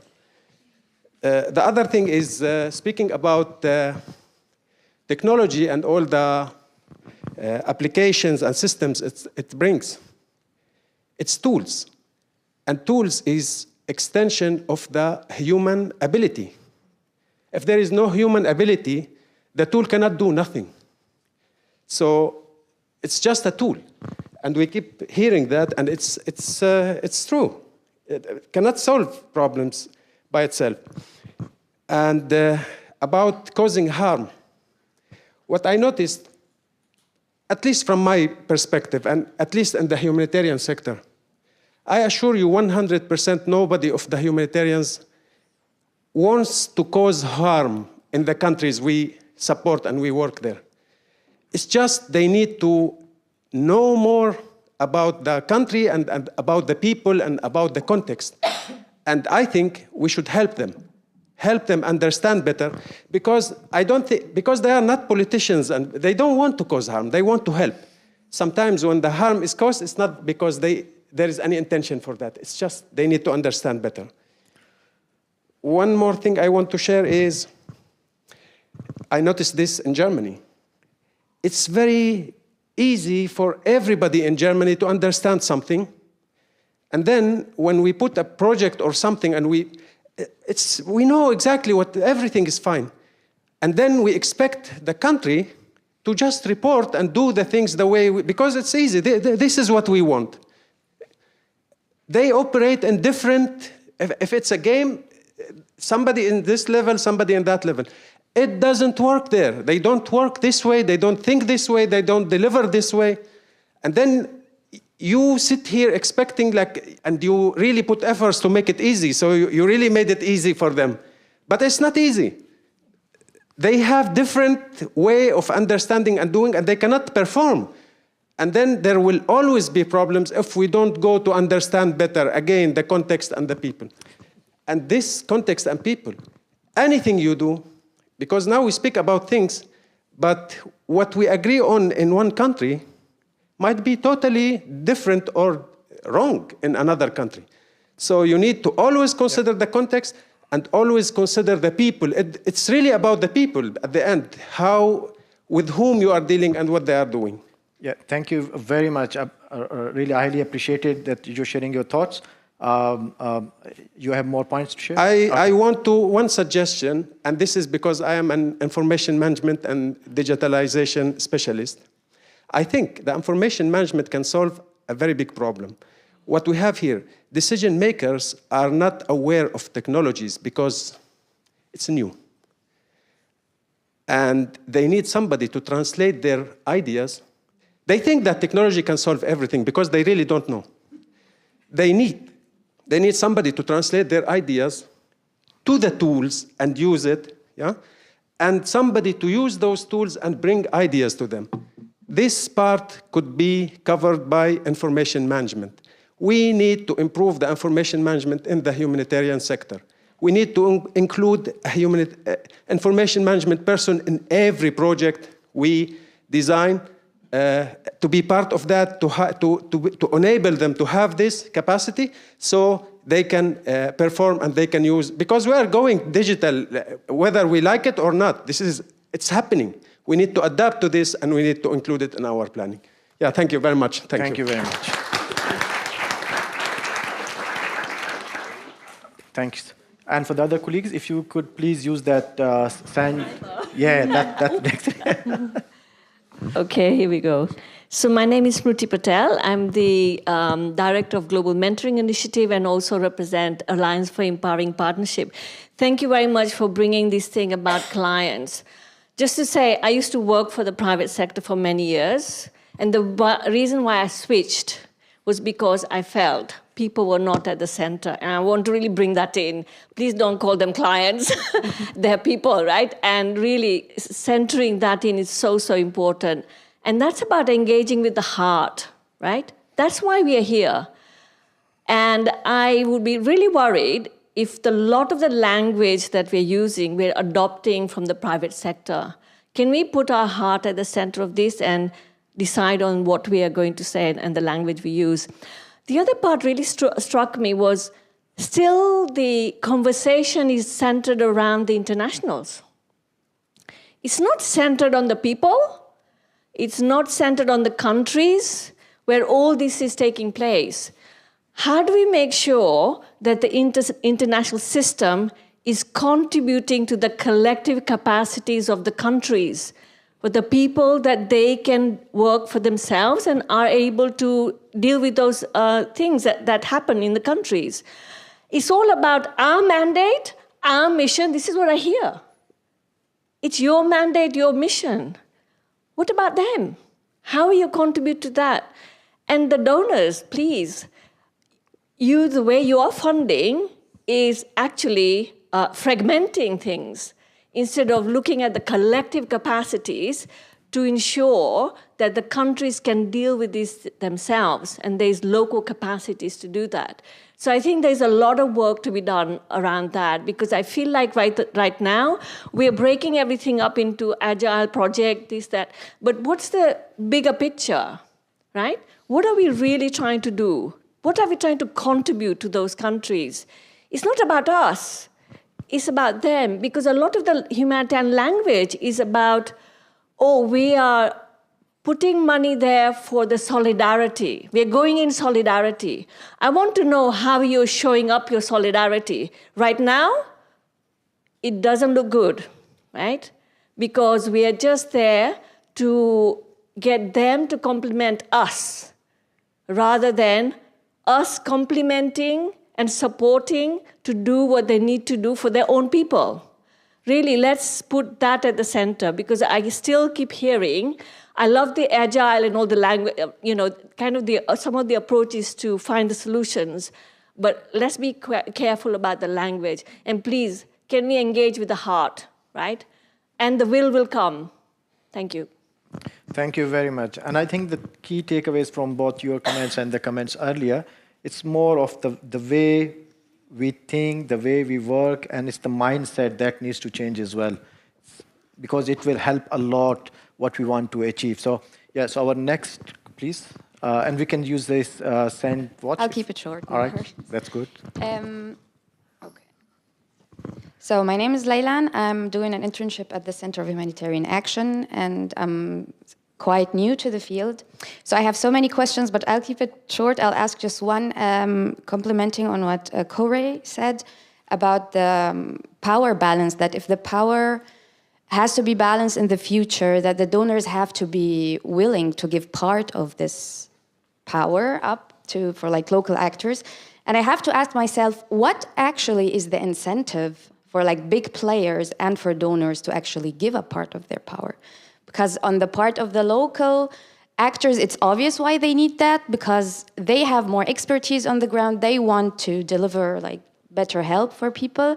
But what about the big players? What's the incentive? Why should they do that? I would ask myself if I was a big player. And it is always true. I mean, letting go the power, and that's also voluntarily. It's not easy. So what's in there for the donors, for the bigger players? So any reflection, any thoughts? Yeah. Thank you very much for this question. Power imbalances. Okay. So I think this touches upon what I was talking about when I was talking about questions of accountability. Who are we accountable to? So it is, I would look at it this way. What we have to ensure is, or what we have to steer is basically how our money, how tax money is being spent. We are accountable to the German parliament, we are accountable to a taxpayer. Also, we work in the constraints of our federal budget law. And this is basically where the frameworks that we work in come from.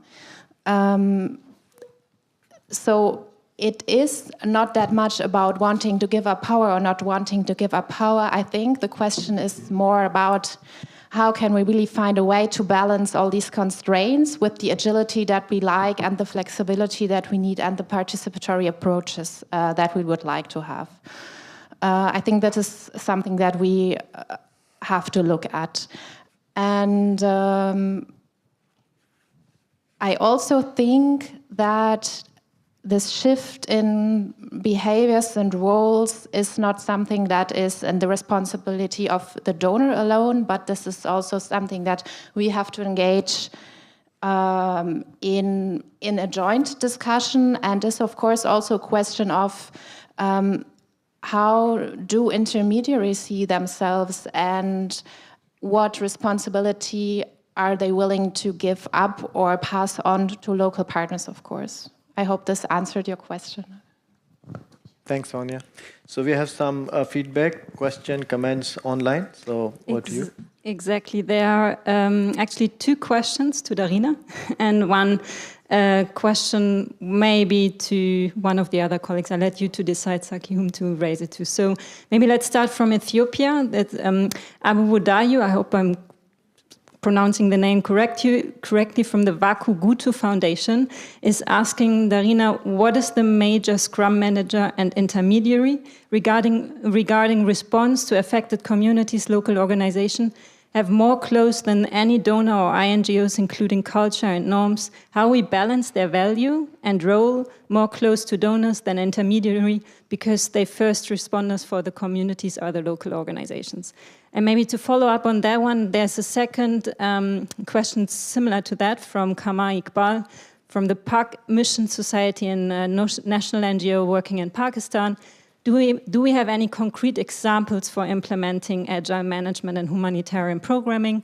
The weakness of agile management includes lack of cross-professionally trained teams available and problems with workflow coordination, how to overcome these challenges. And maybe to Rajan, the same comment from Kamar, just to underline what you had mentioned earlier on with regard to the Together project. The aptitude and shared visioning among all the partners of the Together project is one of the key elements and importances. And then last but not least, a question from Germany, raised by Katharina Hammett from Welthungerhilfe. She's also asking about the agile management and examples. So what would this mean in terms of project management and flexibility? And to also contractual arrangements and donor regulations, how to change those in order to enable a more agile management and humanitarian and development projects. She didn't raise it or question it to any specific person, but maybe, Sonia, you want to comment on that one. Thanks. Yeah, so Darina, maybe you can go ahead with the questions you have. Yes, thank you. I have many thoughts from the discussions and also from the other inputs. I will try to pour all my input into one, just looking at the time. So apologies if I cannot answer to every concrete issue raised. First of all, there are many examples of actually also full-flung agilely managed projects. Shivangi is has one example, but there are also studies of applying it in DRC, in Mali, in Uganda, in so many different contexts and so many different projects. It's about food security, it's about WASH, so many different sectors also. So of course I can collect the examples in the literature and post them online if you are interested to learn of these examples. One of the most well-known examples is a project by RSC and Mercy Corps. It's called the ADAPT project, and they worked in Niger, in Sierra Leone, Myanmar, Liberia, Uganda, Syria, Central African Republic, Chad, Nigeria, and Yemen. So if you look up the ADAPT project of Mercy Corps and RSC, you'll find some fabulous examples. There's also studies of how effective this agile management can be, and it really it was a study in Mali, and the result was really, it was a more effective, more relevant project that came out of this agile approach as compared to the traditional approach. So there's much evidence out there. I can go on hours to explain them. But I think we were talking about, the underlying power imbalances, about the underlying mistrust, about the underlying, accountability towards donors. So I think the point that I wanted to make here is we need to have default ways of working that allow us to have trust, that foster communication and exchange, and eye-level working relations. And I think the agile concept can be one way of establishing this sort of team spirit and collaborative approach. Of course, there are many other options, but this is just one tool or one approach that we can use. And then now to the facilitating role, like the Scrum manager, right? So I think that is really key in each and every project. It doesn't have to be an international organization. It doesn't have to be a local organization.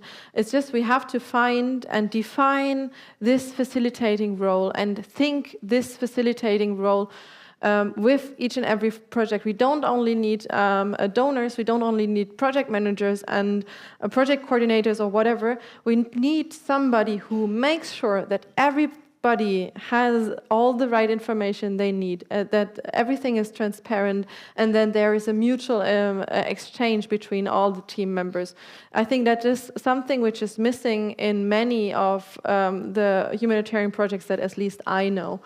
So yeah, I think I'll leave it there. I have many more points to raise. Yeah, but thanks, Darina. And I'm just looking at the watch, so we have 1 minute to go. I think, Sonia, you wanted to share something? So let's try to be on time. I think we will be the first panel to finish on time. So, yeah.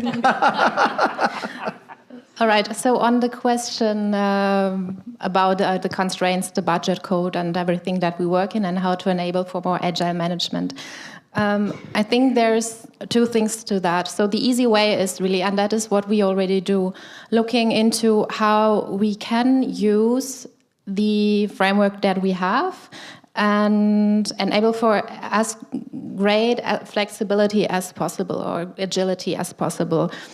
This can, for example, come down to the question of how do our log frames look like? How do we formulate outputs and outcomes and milestones? And how can we be flexible here?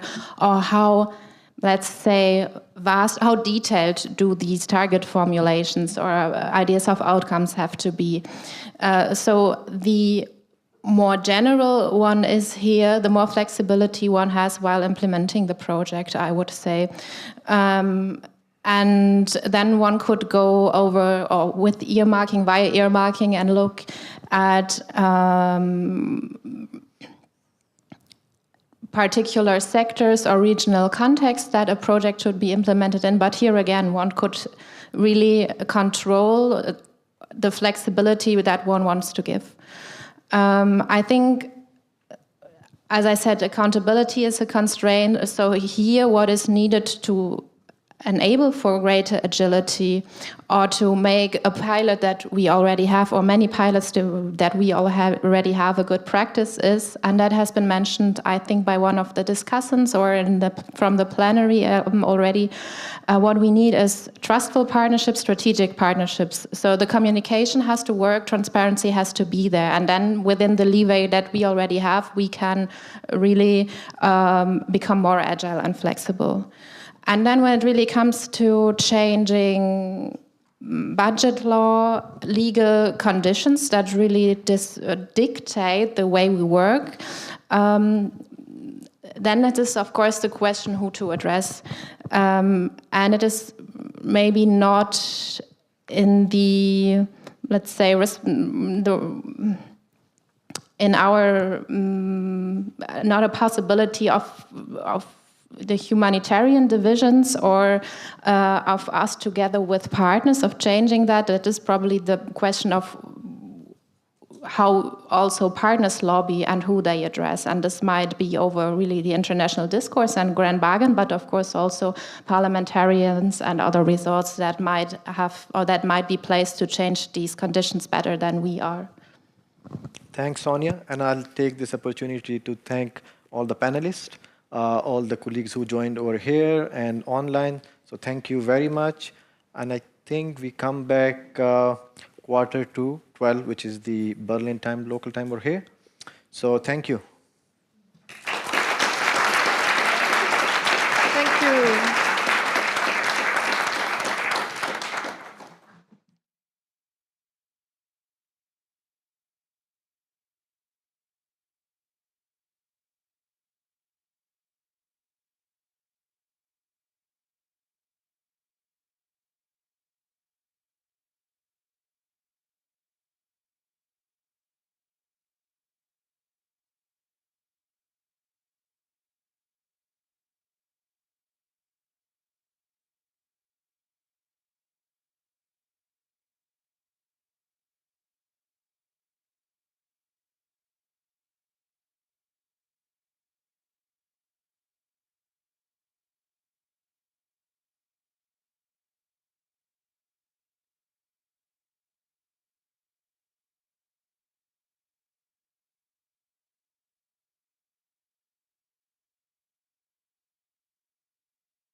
A very warm welcome also from my side to our last panel for today, the fourth panel of our 2 days conference that I have the honor of facilitating. My name is Andrea Steinke and I work with the Center for Humanitarian Action as a research fellow.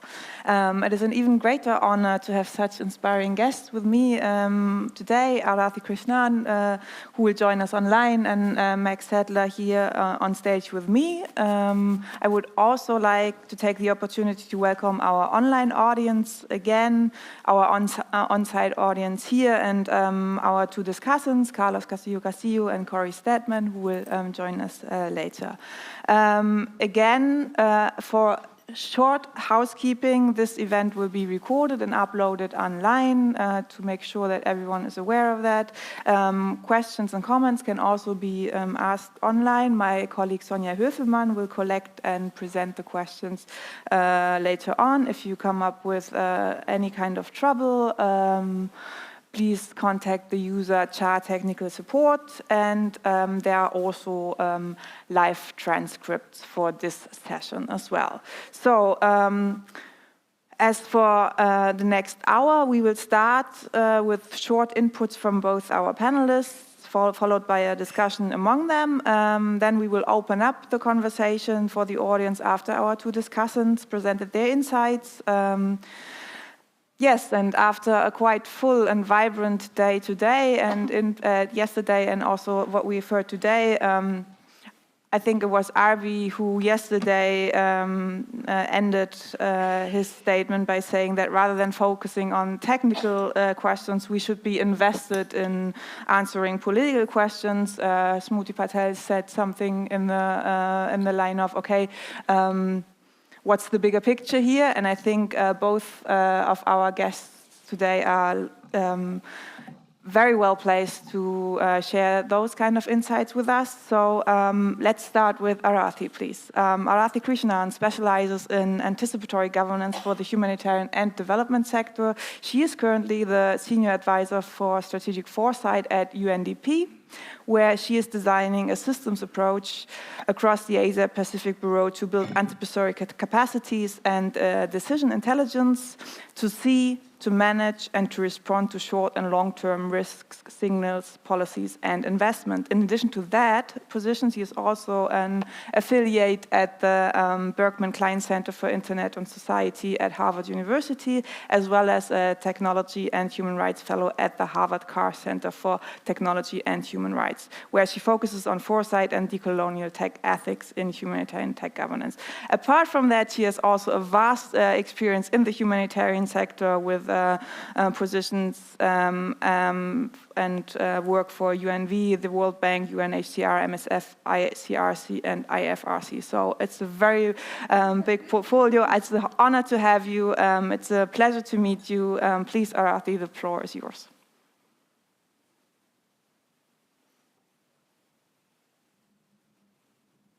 Thank you, everybody. Thank you, Andrea. Meg, so lovely to see you, even though from a distance. And hi, everybody. Lovely to be here. I'm sorry I can't be there in person, but I hope the conference is going well. I guess the things that I would want to say about technology and humanitarian action. I'll start with just sort of 5 key points that fundamentally I very strongly believe, and the evidence shows that they are colonialist in nature. And it's 2 systems that are based in colonial imperial systems. The humanitarian system was developed based on our colonial legacies of the global North and global South. And digital systems exist in those same formulations. Technology companies produce an ideology of superiority that some have called techno-chauvinism. And it is this superiority that masks those that are providing the solutions to not necessarily see the humanity in those that it serves, and therefore not see the implications of their actions in the long term. What I mean by that is when technology solutions are often delivered, what problem is it actually trying to solve, and whose problem is it actually trying to solve? Is it trying to solve the problem of the donor? Is it trying to solve the problem of the institution carrying out the intervention? Or is it trying to solve a problem or engender safety for the for affected populations that have to engage with it in order to receive aid. At a baseline level, we assume tech might liberate all of us. It might provide easier solutions, but very often, and this is not existing in silo, this represents a lot of us when we work in the humanitarian sector, where we fail to consider the issues of power, who gets exploited and who gets harmed for that liberation to happen. And we don't often understand or even consider the future harms that might paradoxically emerge from this. We rush to, as I said earlier, to solutionizing, that sort of magical thinking that suggests that just by deploying technology, we can have an impact without necessarily understanding what causes the baseline underneath it. So I want to sort of finish this opening intervention with a quote from Bell Hooks, where she says, "Am I educating the colonizer oppressor class so that they can exert better control over me? If we do not interrogate our motives, the direction of our work continually, we risk furthering a discourse on difference and otherness that not only marginalizes people of color, but actively eliminates the need for our presence." I'll stop there for the moment and hand back to you, Andrea. Okay, thank you, Arathi, for those very strong and on the point statements that you've made. I would like to take the opportunity to ask one short question already. As a result of what we have heard yesterday, and also of those conversations that we had during the breaks, I've heard several people also saying, like, digital interventions or digital developments like ChatGPT, for example, are allowing for local organizations to put together an eco funding proposal in like 1 or 2 days that they would never have, or that until then was very hard for everyone to achieve, but especially from that perspective. So I'm wondering about the time aspect here. I understand that there is a need to address the structural underlying power issues and to think about how those digital tools can also be abused. But would you say, is there an opportunity also to have a simultaneous approach to also use the digital tools not as the solution, but as one tool to also liberate digital futures, like you have said in one of your earlier engagements? Andrea, yes. I mean, these aren't binary arguments, right? We use tools like this for our everyday purposes as well. So yeah, yes, I've seen cover letters coming for roles I'm recruiting written by ChatGPT. In one way, they're not binary arguments, and I don't think we should be holding them as binary arguments. Do they level the playing field? Perhaps, depending on the tool. But at the end of the day, they are just tools, like a knife or a hammer or anything.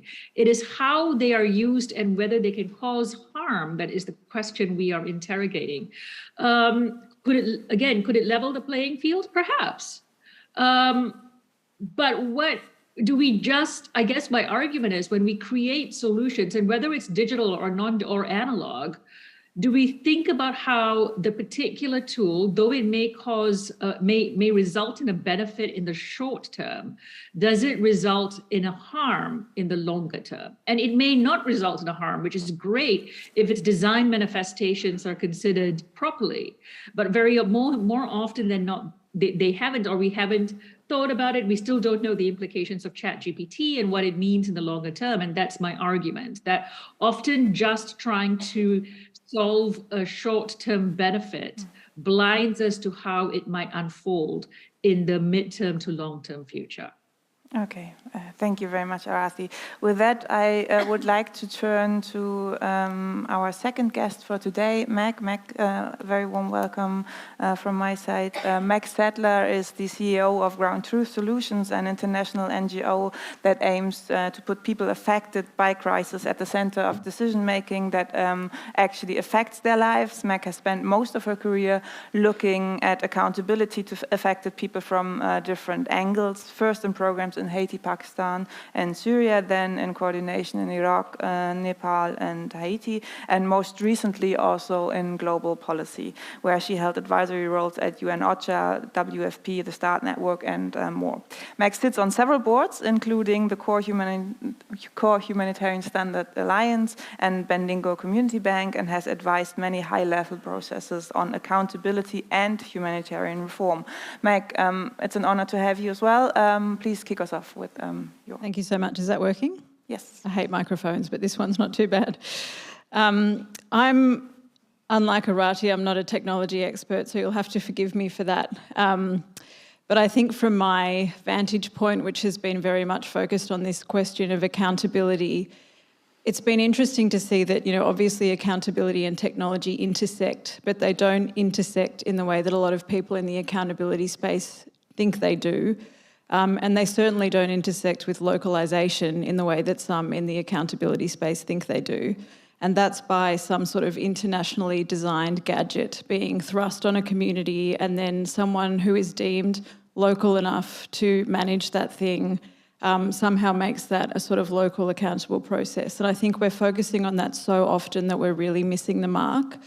I think the two things do intersect in the sense that there is a clear correlation, usually, between people's access to technology and digital literacy and their ability to hold the humanitarian system to account. In places where Ground Truth has research on where people find it the hardest to hold humanitarians to account, they are also the places with the lowest levels by percentage of number of internet users.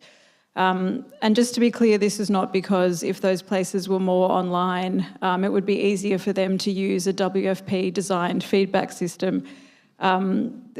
It's because if they were more online, the humanitarian system would be able to have less control over them. And I think that that's kind of underpinning a lot of discussions that we've had over the past couple of days.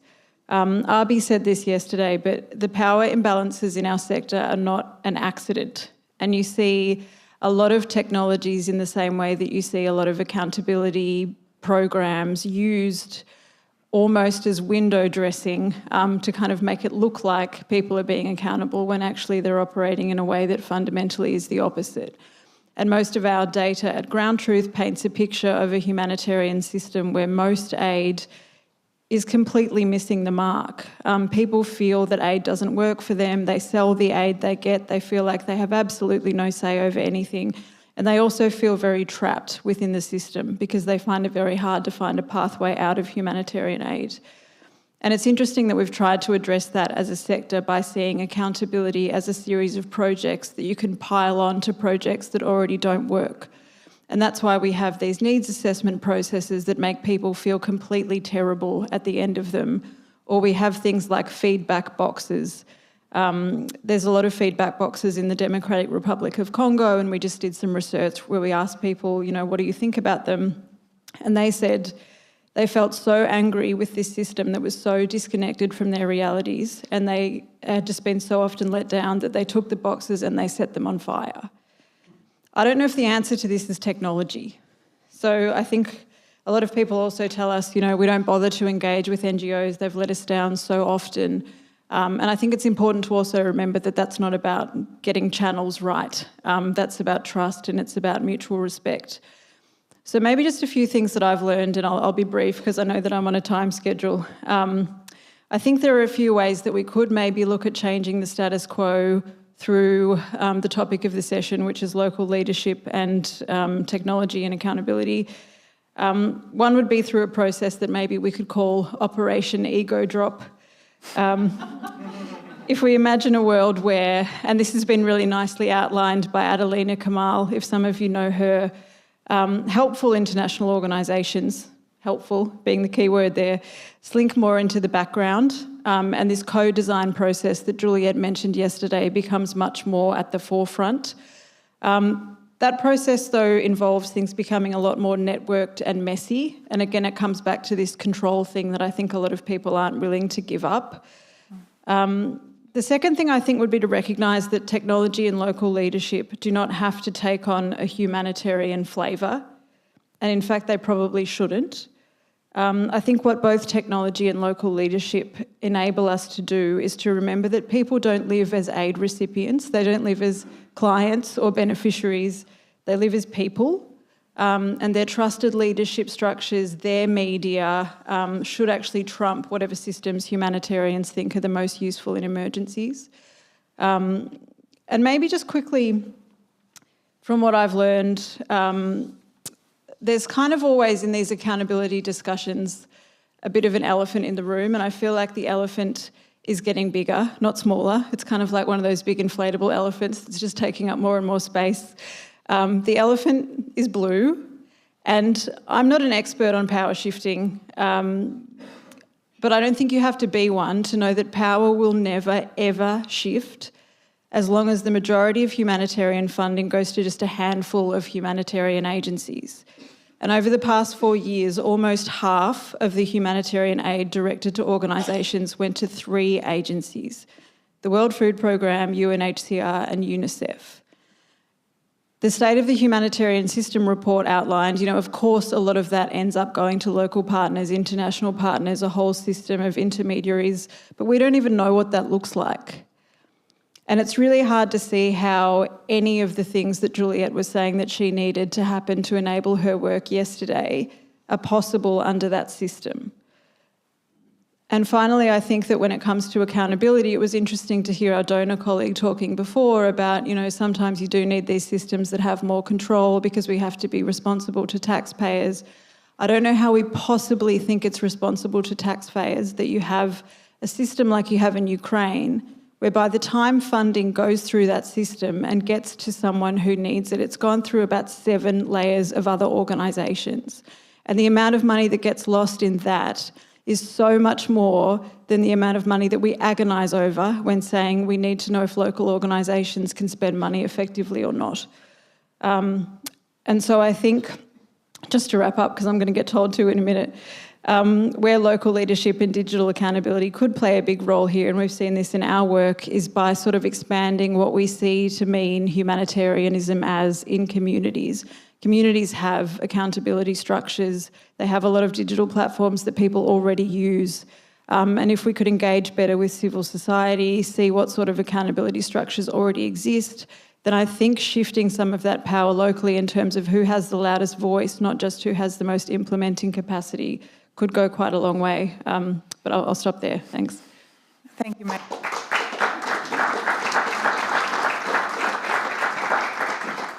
Thank you so much, Meg, for your comments. I think especially the ones on funding structure resonate well with most of the audience here in the room as well. To follow up on what you've said, we've discussed this briefly yesterday as well. Data on aid accountability can also serve as evidence on where the system creates boundaries, on hurdles for people trying to improve or just even navigate the system. So might that be one of the things that might provide room for the more liberating side of things, also making data gathering tools more feasible and more accessible? What's your experience with the evidence and evidence in supporting claims to bring forward to donors and within the communities and the community? Yeah. Yeah, thank you. It's a really good question, and maybe a few reflections, and Arathi may have other ones, but I think from our perspective, Ground Truth is a small organisation. We collect data on people's perceptions and we try and use that as a performance metric for the system. We are on the one hand consistently being pushed to the sidelines of a lot of discussions, the more sort of negative feedback we collect. But on the other hand, are constantly in discussions where people say, what we need is more data. And if we only had more data, everything would change. And I think that was really apparent. I'm sure a lot of you were at the Humanitarian Forum in Brussels, and that seemed to be the answer to every single problem, was if we only had more data, we could fix this. So I think there's one thing about using the data that we already have, and making sure that independent data that is truly independent, not data that's independent but is actually co-opted by various humanitarian agencies or donors, is available and is supported. And the second one is sort of inspired by the session this morning, but it's about who who owns local or who owns humanitarian knowledge, and where does that come from and where is it produced? And we've been talking to a lot of our research partners recently about, you know, the same barriers that are faced by local implementing organisations are definitely being faced by local research organisations, and we heard that from Glow this morning. And that's a really big deal, because it means that, you know, and in the past we've been very guilty of this as well. You know, we've partnered with local organisations on data collection and haven't always involved them in the analysis. And I think because of that, the humanitarian sort of knowledge-based is definitely also owned in a way that is kind of colonial and global. And so investment does also need to be made in a non-controlling way, with who locally not only is implementing aid, but commenting on it and has a say over it and has knowledge that would be useful to this global discussion. Mm-hmm. Yes, definitely. And also about, you know, who interprets the data, right? Because data in and of itself is not something that is colonial in itself, but the way we handled it and the conclusions we draw from it. Before I would put one more question to Arathi, I would like to remind everyone here to think of questions and comments, and especially to the online audience that we would like to include as well. Please drop your questions to my colleague Sonja Höfelmann, who goes under the handle Cha Sonja Höfelmann. Yes, so we in about 10 to 15 minutes we will open the floor to discussions. But before that, Arathi, I will take the chance to also ask you about something that was also repeatedly mentioned yesterday when we talked about digital tools. Many people mentioned that those digital tools in an act of solutionizing have also been in line with the humanitarian principles. So now, Arathi, you specialize in the ethic of digitalization and digital accountability. What's your take on that, like in reference to the humanitarian principles as they are now being the groundwork for humanitarian actions? Are they fit for purpose for the digital futures and the possible digital harm that lies ahead? I guess before I answer that question, I want to perhaps reflect on the fact that we often say humanitarian system, humanitarian funding, humanitarian workers, aid, and you know, Meg made this point as well, as if the work we do exists in a microcosm by itself, in a universe by itself, and it doesn't. People engage with humanitarian aid workers the same way they engage with development aid workers, with NGO, with civil society. We're part of a complex world that's tightly wound. And we use terms like accountability. We use these terms and this lexicon that tries to set us apart. But what it does is it attempts to make us central, to maintain the centrality of our position in decision making. And I like the point Meg made earlier that whatever systems or frameworks we create should not trump what is already existing from a regulatory, fiscal, cultural perspective. Because that's the way people lead their lives. So to come back to your point, Andrea, whether we have, could you repeat the question again for me, Andrea? Yesterday it was mentioned that the digital future needs to be in line with the humanitarian principles, and I kept on asking myself, are those humanitarian principles that we constantly refer to actually fit for purpose for overcoming power imbalances? This is more of the bigger question, and also for the digital aspects within it. Yeah, sorry, I kind of got distracted there. Yeah. So the point of that is because they don't exist we don't exist in a separate world. Why the principles by itself, are they fit for our world today? I don't think that they are, and we've been arguing this for a long time. Actually, back in I think 2017, 2018 even, when we were looking at the global strategy for Red Cross, should we be neutral? in the face of grave injustice that we're experiencing today? No, we shouldn't. Nobody wants to be neutral. Those humanitarian principles were designed at a time, and they were designed in Geneva by specific men that sat around a very comfortable table and designed that with good intent, because that was how the world was unfolding at that time.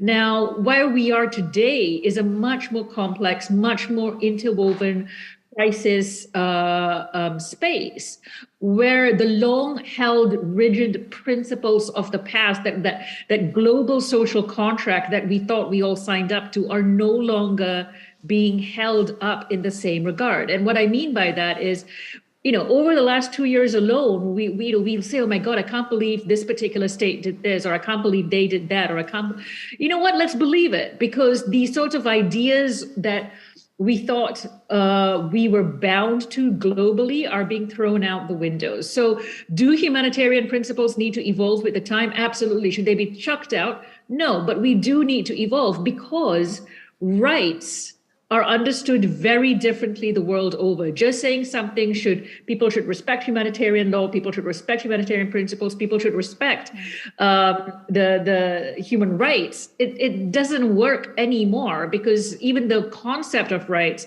is not necessarily agreed to in many spaces all around the world. And just on that, I would like to end with this point. We talk a lot again about, I'd love for us to have these discussions beyond the lexicon that we use in the humanitarian sector. I'd like to have this conversation using much more human terminology. What is the morality of what we do? Whose ethics are we privileging here? Even when we're talking about decision-making for whom, for what? All of it, as we talked about it, what it sounds like the conversations have been happening, are to protect the risks of the institution, regardless of who the institution is, or of whether it's public institutions or governments. And the downstream impacts to whomever is going to be experiencing it is not considered, because we are bound by the legal frameworks that within this geographic space we exist in.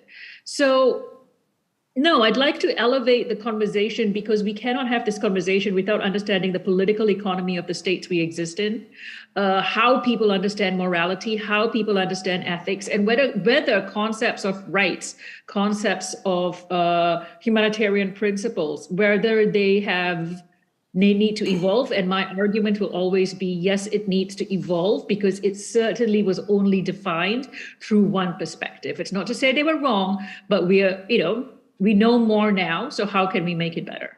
Okay, thank you very much, Arati, for that. I would now encourage online questions, but I would first ask our two discussions to the stage to present their perspectives on the topic and what has been said so far. First of all, I would like to encourage Carlos Castillo from the Proceso de Comunidades Negras in Colombia. He will present his comments in Spanish, and a colleague from Caritas will be so kind to translate them into English afterwards. Carlos, please, the stage is yours.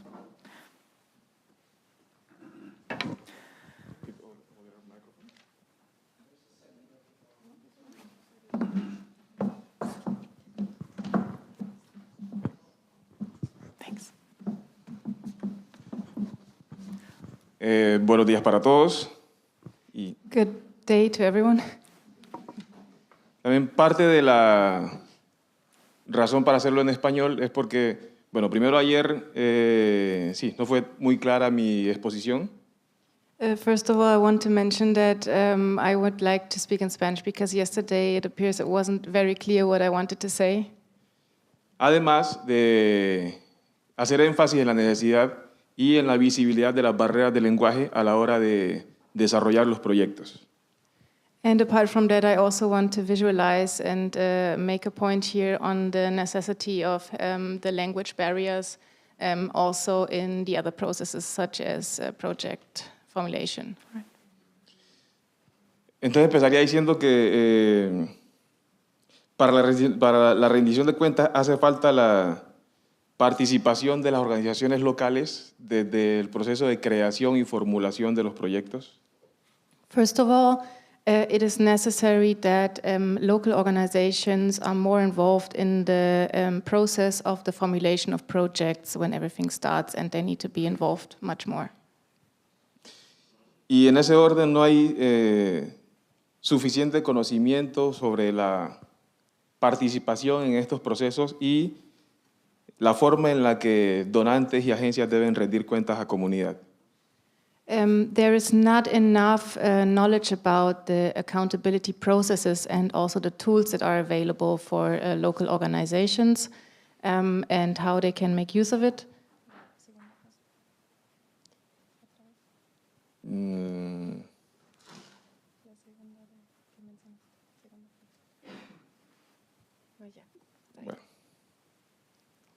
Además, es necesario implementar herramientas de conectividad para hacer visibilización y que las organizaciones locales puedan hacer seguimiento y participación en el proceso de desarrollo del proyecto.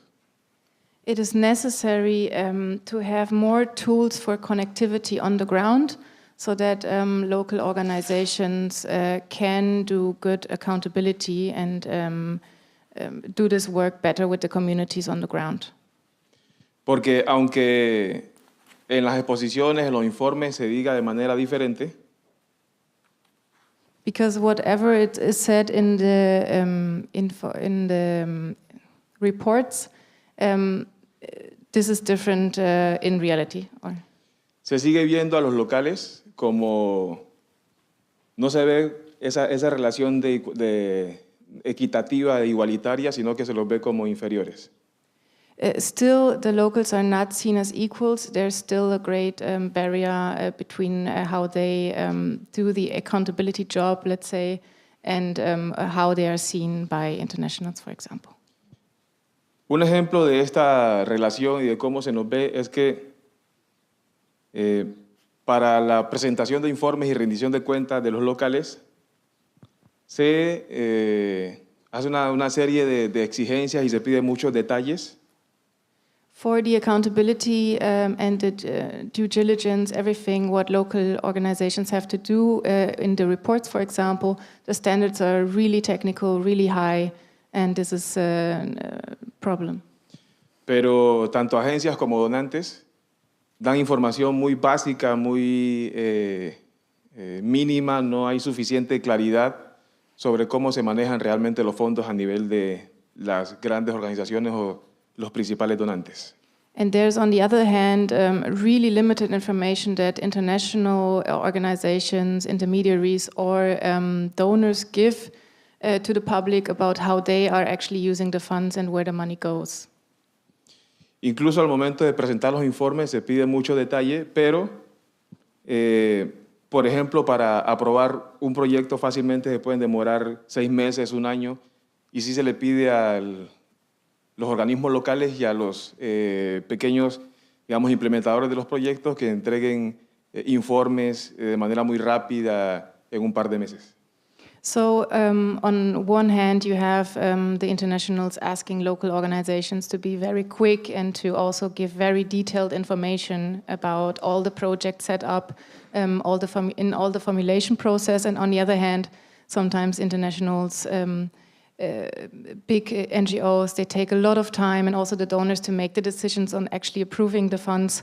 And this can take sometimes 6 to 1 year, 6 months to 1 year, which is bit ridiculous.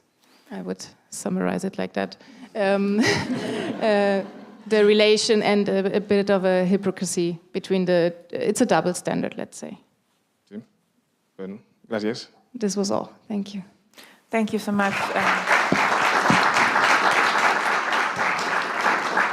To Carlos and also to the colleague from Caritas for facilitating translation.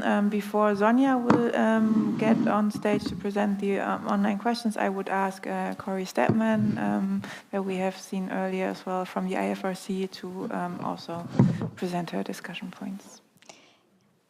Thank you. lovely to see a familiar face, Arati.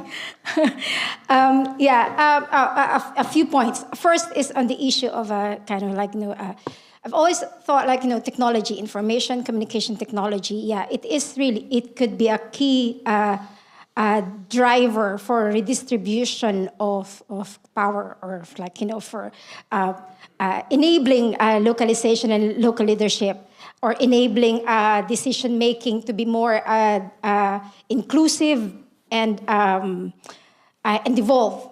But it's really good to be reminded by Arati that the technology is, it has a colonial nature. It's good to kind of like really see it beyond the, I'm looking at it like, and then connecting it with the discussion localization, using the colonization lens. So it's I've sort of kind of stayed away from that kind of like discussion before, but I realized like, there's no going away from it. It's you really have to kind of approach it from that kind of angle as well. So just last point on that is that technology or digital technology and local leadership. So there's this issue around accessibility and appropriateness and relevance.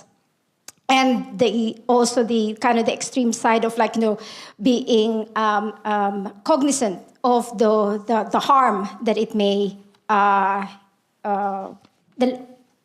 bring, especially at a longer term. The second point is around what Meg said around data and evidence. On this, as Arby mentioned, in the EHF kind of like, and in many kind of studies and in engagement with donors and intermediate organizations, they were basically saying, we don't have that much evidence yet that localization works or that it delivers effective and impactful kind of response. But the thing is like, much of that, if you kind of like, stand back, much of the results and outcomes or achievements that are actually reported by these big international organizations were, in fact, for most part, delivered by the local actors, by their local implementing partners. There may be just some problems of packaging and presentation and attribution. You might want to kind of think of that. And then the last point is on humanitarian principles. So maybe here I'm going to qualify, I'm not speaking as IFRC staff, but rather as coordinating the grand bargain localization work stream that I've worked on for the last 5 years, is that my hope is that the discussion, the localization debate and discussion and the work that we've done on localization could in fact provide that space, or is, I hope, already providing that space to really look back at, have that humanitarian principles discussion or review of that, to bring it down to the local actors, bring it down to the field level, to the country level, and within and kind of like discuss that from within the lens of of power and the complexity. Really bring in the perspectives of the not just the local actors, but of course the communities, so that it becomes it makes sense. So it's not the principles that were cooked up by white men for decades ago.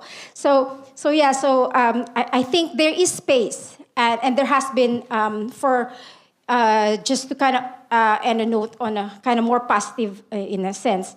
I think I'd like to believe that the grand bargain, the discussion, and the World Humanitarian Summit basically opened up some spaces for engagement and conversation, spaces for local actors to engage in the same room with donors, with the international organization, with the agencies, to have that, so it's no longer just the same usual kind of already anyway partnering with local actors, just talking among themselves, but rather there are spaces for more open, honest, and frank conversations. Okay, thank you, Corey, for that.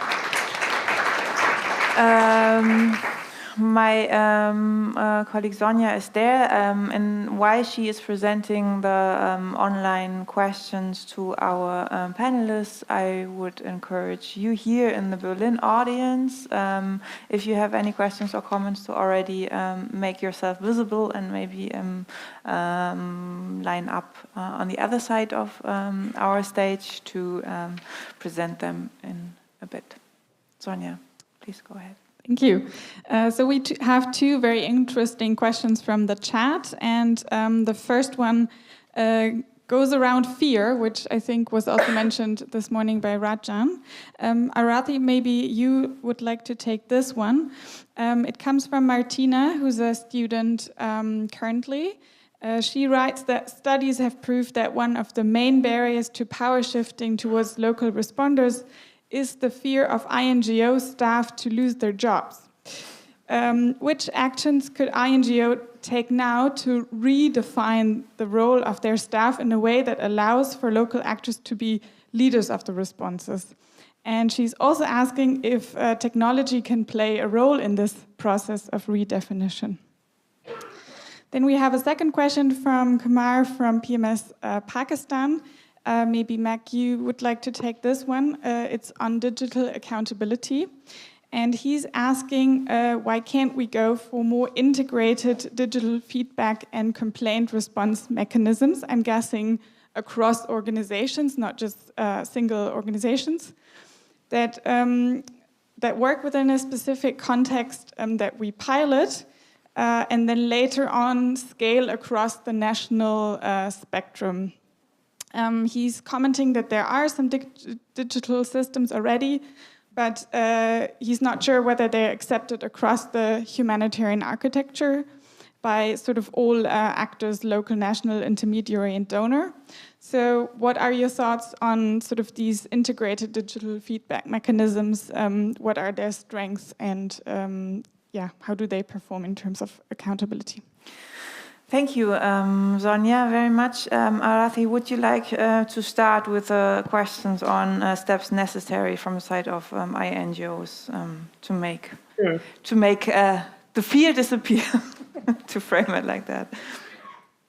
You know, it's the concept of the word fear here is really interesting. So I mean, let's talk about the types of people that get attracted to that are attracted and are allowed, which is probably the bigger word here, to work, to get jobs in INGOs or multilateral organizations. The pathways for someone to get access to those jobs are already so designed in a way so it only privileges a certain group of people. Now, this doesn't matter whether you're white or you're local or you're wherever, in between that you exist.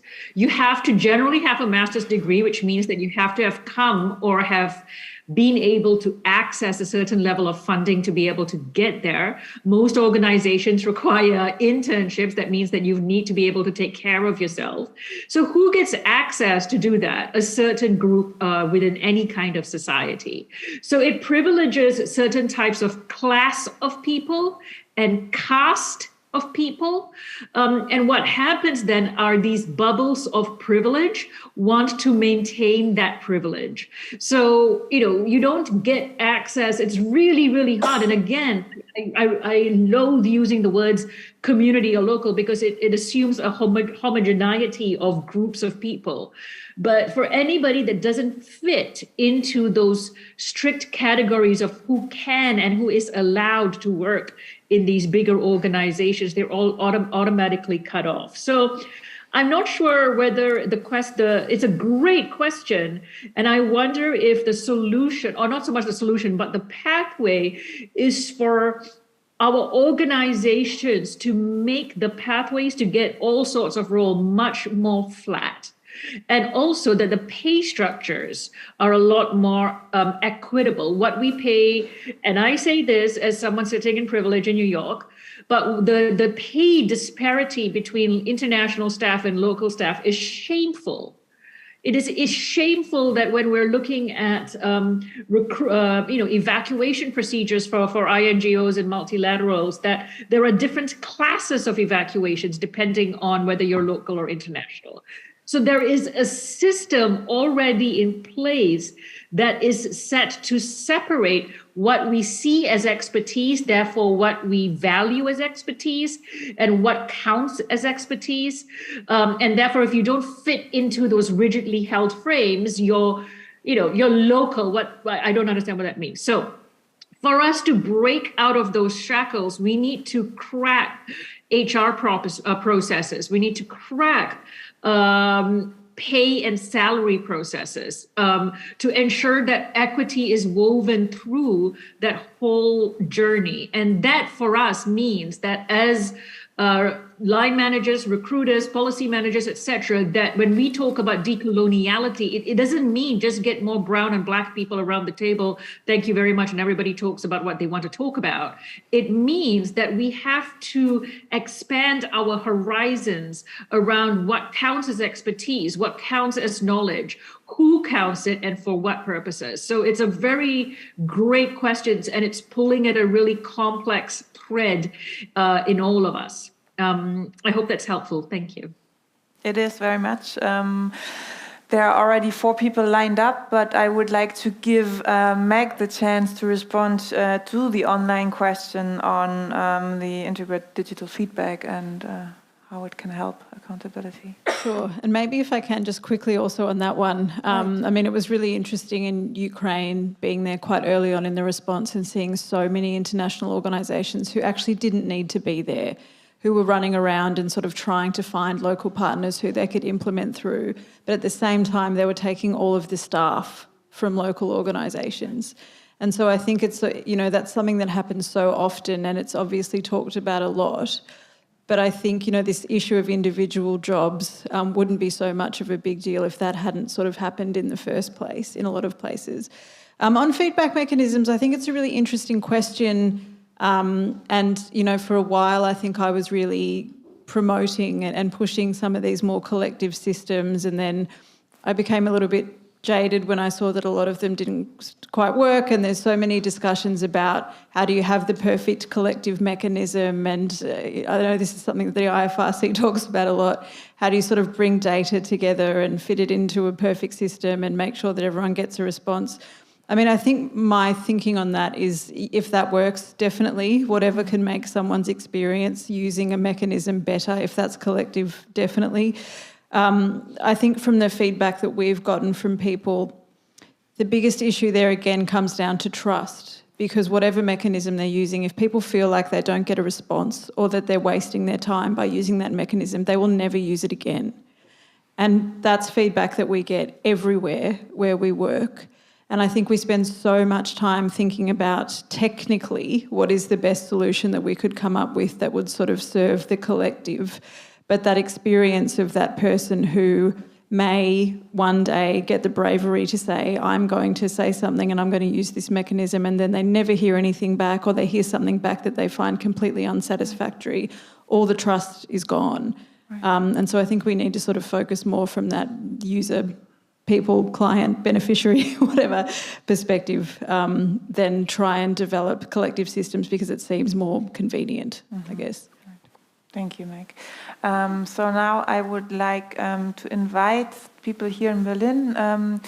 We have 10 minutes left. Please be concise on the point with your comment or question. There is this sand clock.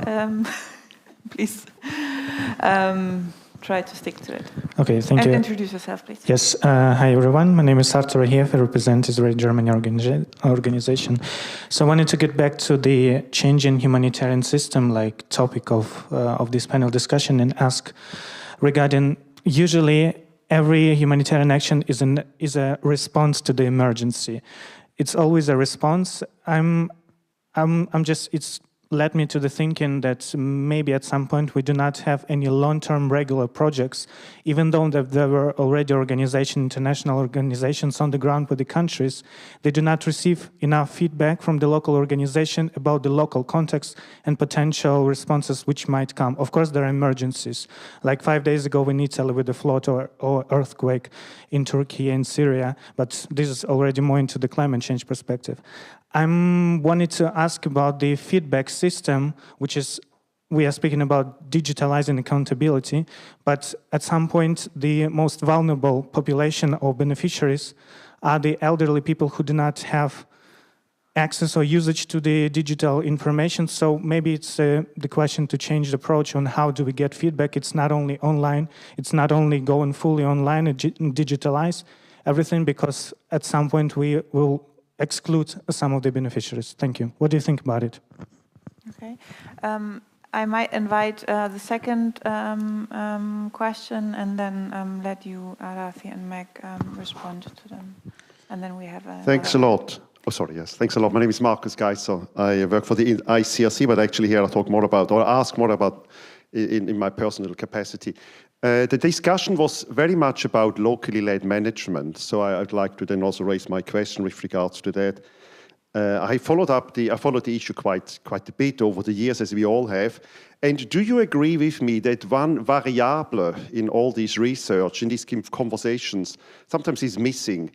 It's not about organizations, of course, it's also about donors, but what about states, host states, assertive states where humanitarian action takes place, that arguably, I work for the ICRC, plays around with the ICRC, I will not mention certain states, but I would also argue that certain of the states also play around with local actors. That sort of variable, these assertive states, is it sort of under-researched in the localization research? Am I right or am I wrong? I would like to have your opinion.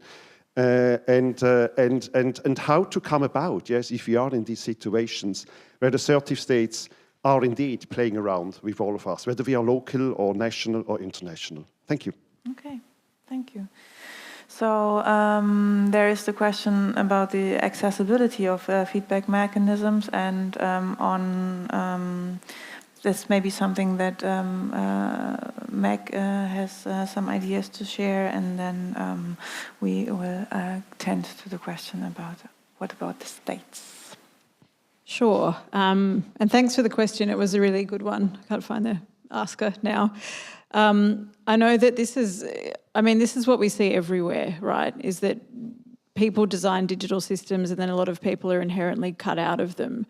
And it was interesting, I've spoken a lot about Ukraine, but just in Ukraine, that has also been super interesting because this was the response where everyone said, oh, everyone's online and this is where everything is going to be online and it's going to be great.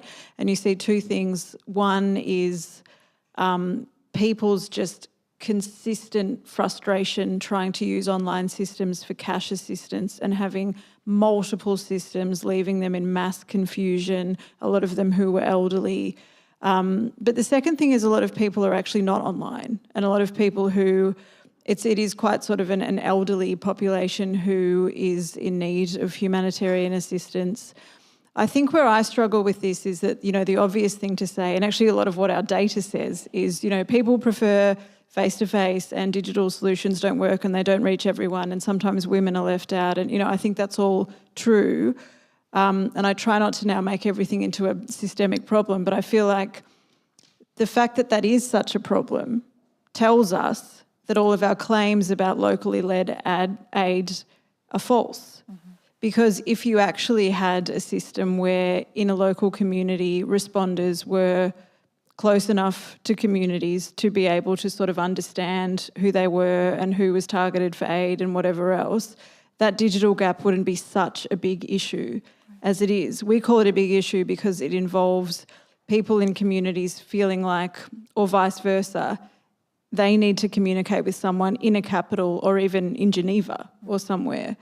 And so I just think sometimes, we have to find a better middle ground between everyone prefers face-to-face and we should make sure that everyone's online. And that to me is this bigger question around we're kind of failing a lot at this localisation agenda, because if that was working, that actually wouldn't be such a massive problem as it is. I don't know if it's a cop-out of an answer, but that's just how I've sort of evolved my thinking on it. That's wonderful.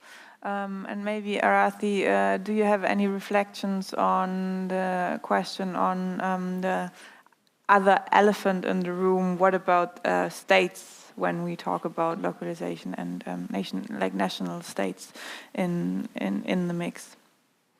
Yeah, I'll keep this short. So just first to come back to that question on the digital tools. Again, the humanitarian system doesn't exist in a bubble. You know, we see this all the time. We saw this during COVID, where apps or tools were designed in one language and expected everybody in that particular country to only come. You have to come to the platform and accept what the platform or the tool or the structure is telling you, which is often doesn't account for all languages spoken, doesn't account for fear of technology, doesn't account for age or different health limitations, or the fear that I don't know what I'm giving up in order to access this, which has been researched considerably, but people do it anyway because they lose the agency over their digital self. So agree with all of that, but we keep doing it for some reason. And I really love the second question. And it comes back to a point I said earlier. Unless we understand the political economy of the state we're moving into, meaning that the institute, the humanitarian organization or the donor aren't the only players there. Yes, states have, whether they're aggressive states or non-aggressive states, they play a huge part in how that particular society is structured and who is trusted and for what purposes and how. If there is already a sense of distrust, of fear that exists within society because of how the political systems are designed, then as outsiders coming in, we're wading into a space that we have no idea what is going on. So absolutely, localization. And, you know, I say this as somebody that hasn't worked in humanitarian organizations for about three to 4 years now, but honestly, it's the same conversation we've been having for years. So rather than trying to interrogate about all of this, I'd like to ask, why haven't we? Why are we still having the same conversations we had years ago? Why are we still shackling our ideas to just be about us rather than the broader context of society that we exist in? Our world is so complex at this point, and yet we still think in binaries. And I'm curious about why we can't seem to move forward. Right. I think our last two questions might be able to bring us forward a little bit. Patrick, the floor is yours. You are known to be very outspoken. Is it working? Thank you so much for this. I thought the last session was there was fireworks, but this one is, my God, it's more than fireworks. Anyway, my question is this. Well, I think we are very honored to have somebody, a senior advisor from the UNDP, who is with us. And I've closely followed the UNDP new strategy. And I see some things which are very, very invaluable in that new strategy. So looking at that, and some of us will have to go back to our offices, report to our directors, looking at what we have discussed in light of what the UNDP strategy has come up, what are some of the wisdoms that we can pick up on in light of the topic that we have dealt with? That is one question that I have that I wanted just to pose with you. And then I think you raised a very important point that we are in a complex, okay? But you are trying to come up with a set of specific solutions to deal different complex. And I think listening to that, I think one of the things is probably humanitarians are being asked to do much more than what is humanitarian. Sometimes it goes into recovery and development. So that's why I posed this question. Thank you so much. Thank you, Patrick. Patrick works with Humedica, and I want to invite our next not on-site guest for the question. Please introduce yourself. Thank you. Hi, I'm Tariq, working in a hybrid organization. Frontline Aid is like tech, and real-time aid is charity around it. So we all agree, as long as it's easier to give 100 million to one large organization than 10,000 to 10,000, as the local organizations are struggling to survive. And they're working, we all agree, in a sort of a cartel system. I think in the business world it would be illegal because only large organizations have access to those fundings because they can handle all the red tape. They have the connections and so on. So we are there as well. But what I want to say is also who has actually the luxury to push back, and especially on the reporting side, because we, for example, have actually managed a couple of times to go to our donor with their ridiculous reporting template with all those and say like, hey, you guys all agreed on the 8+3 reporting template. All the donor countries, major donor countries, agreed to do that, but still we're getting this really weird reporting template which is just killing us, right? So we pushed back a few times. We don't always have the luxury to do that. Large organizations like UN and NN, let's say you said MAC is going through 7 layers and so forth. You guys have the luxury, maybe, and I was like, my question's going towards this, to really push back to those governments which are accountable to the taxpayers, but the tax is not even reaching the people because it's just getting eaten up in the middle. So my questions back is like, can you push back? Can we push back? Who can push back, basically, to make reporting and all the accountability realistic? Thank you. Okay, thank you, Tarek. We are running overtime. I hope you, as our online and on-site audience, would allow us for 5 minutes more. So I would invite our 2 guests, Meg and Arathi, to make final statements, maybe also connected with the questions that were just raised on UNDP strategy. I guess this is for you, Arathi, and also on the possibilities to push back against a cartel system, if I can quote you right. So Arathi, please start, and then I would invite Meg and wrap up the session. Thanks. I'll try and keep this brief. The ambition and aspiration of a strategy does not often take into account how difficult it is to get there. And with very, very large organizations, there's multiple layers to achieve it. So from my perspective, I do think it's a great start, but we're still finding our way. And it is still, the battle of trying to say, hey, let's not just go with Silicon Valley providers because they're quoting a different type of framework than ever used, and then still trying to translate that and include that through a highly decentralized network process, and paradoxically through a highly institutionalized bureaucratic organization. So I think the ambition of where we want to get to is clear. The North Star is clear.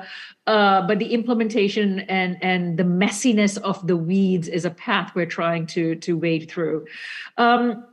In terms of pushing back, I guess what I would say here,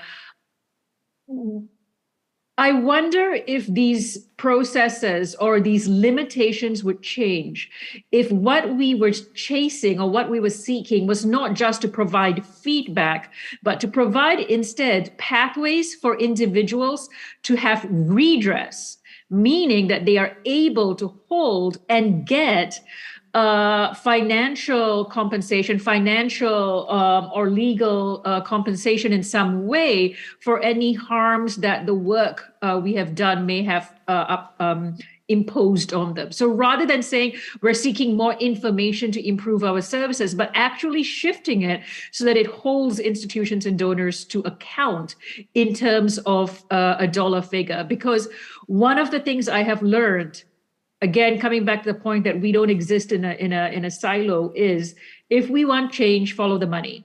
And we need to have conversations about how and who holds the legal and fiduciary responsibility for when things go wrong, and how people, individuals, can get access to redress as part of that. I hope that's helpful, and thank you. It is. Thank you. Meg, please. I'm going to steal that because I had it in my notes and I didn't say it, but I totally agree. And at the moment, there's this quite interesting petition going around about trying to help people who have been damaged by international aid projects to collectively sue various organisations. And I think that's the sort of thing that we are looking at. Like in a healthcare system, you don't have a system that fully regulates itself, where if something goes terribly wrong, nothing happens. And that's the sector that we have in humanitarianism. I think just quickly to your question, just from where I sit, which is a very limited vantage point, but having been involved in some of these processes, the only entity which doesn't have crazy reporting is the UN. And so I think it's maybe UN direct partners, but also external influencers over the UN who could have some say over that. But the other thing is that that whole conversation assumes that all funding will come from these traditional humanitarian funding sources that we all know and love to hate. And they're always going to have these regulations because, as we just heard in the previous session, their accountability is to themselves and their taxpayers. But there is, if you look at data on where funding comes from in places where there is a humanitarian crisis, that sort of direct-to-organisation funding is a small part of a whole sort of other funding. And maybe we also need to get a bit better at looking at how do you actually be more of a connector between various other funding and investment sources so that you're not so beholden to that system, because that system is the one that's sort of keeping a lot of structures really down the bottom of the power chain. And I know that's not super easy, but there are some really interesting examples of that in places like the Philippines where, you know, the private sector just has this massive role and it's immediately sort of taken away some of that control that is maintained by international organisations. So I'll stop there because I know we're over time, but just something to think about. Okay, thank you very much, Meg. Thank you very much, Arathi, for your thought-provoking questions and comments. Thank you very much for the online audience. I think we got a little bit closer to what we were trying to circumvent yesterday and pinpoint today. In the session before, Leylan put the question of, but what are the incentives of those in power to actually share power or to make change? And throughout this session, I kind of thought, we need to be aware of their incentives or of their incentives not to do so, but organize in a way that's not fully attuned to their thinking and their incentives, but go beyond that. So, and I've heard a couple of things here that go in that direction. Please continue the conversation, catch up with Meg here or online, and I think probably Arathi would also be glad to keep on this discussion. Thank you very much, and we will continue in a short while with the next session. Thank you.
Good morning, afternoon, evening to everyone online, wherever you're tuning in from, and welcome back for the audience in the room in Berlin.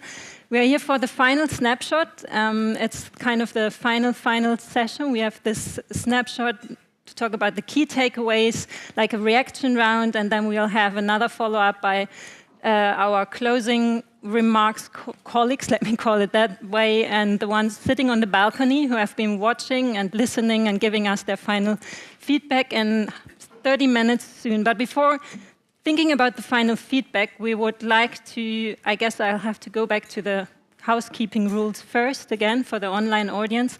As usual, the ones in Berlin might have been already used to it. We have, the event is recorded for you to know. It will be made available externally on our website and YouTube channel. And if you have any questions or comments, please raise them in the chat. We won't have a questions and answers session after this snapshot as part of this snapshot, but we are happy to follow up on the questions and comments if there are any with regard to this panel. And if you have any technical issues, please let us know. There's a live captioning working and in the background, and we are happy to provide additional support as needed. So for our final snapshot, I won't keep you busy listening to myself very long. We will have, we have 4 panelists or 2 facilitators, Darina and myself, with 2 experts on the panel. We have Tristan Hale from Sphere, or the Sphere Standards. I will talk about that a bit more in a second. And we have René with us. Now I have to look at my paper, Van der Waals, I hope I'm pronouncing it correctly, from the Ministry of Foreign Affairs in the Netherlands. And first of all, before turning to René, I would like to turn to Tristan first. Tristan, as I already mentioned, works for Sphere. Maybe you can, those in the room can probably quickly raise their hand who knows the Sphere Standards or the famous thick Sphere Standards handbook. Okay, that's already the majority. So he's the, he joined Sphere in 2017 as Learning and Training Manager, and today he's the Head of Communications and Learning Services. His background is computer science, so we'll hear about that in a second. But why we asked the question of you raising quickly your hands if you're familiar with Sphere.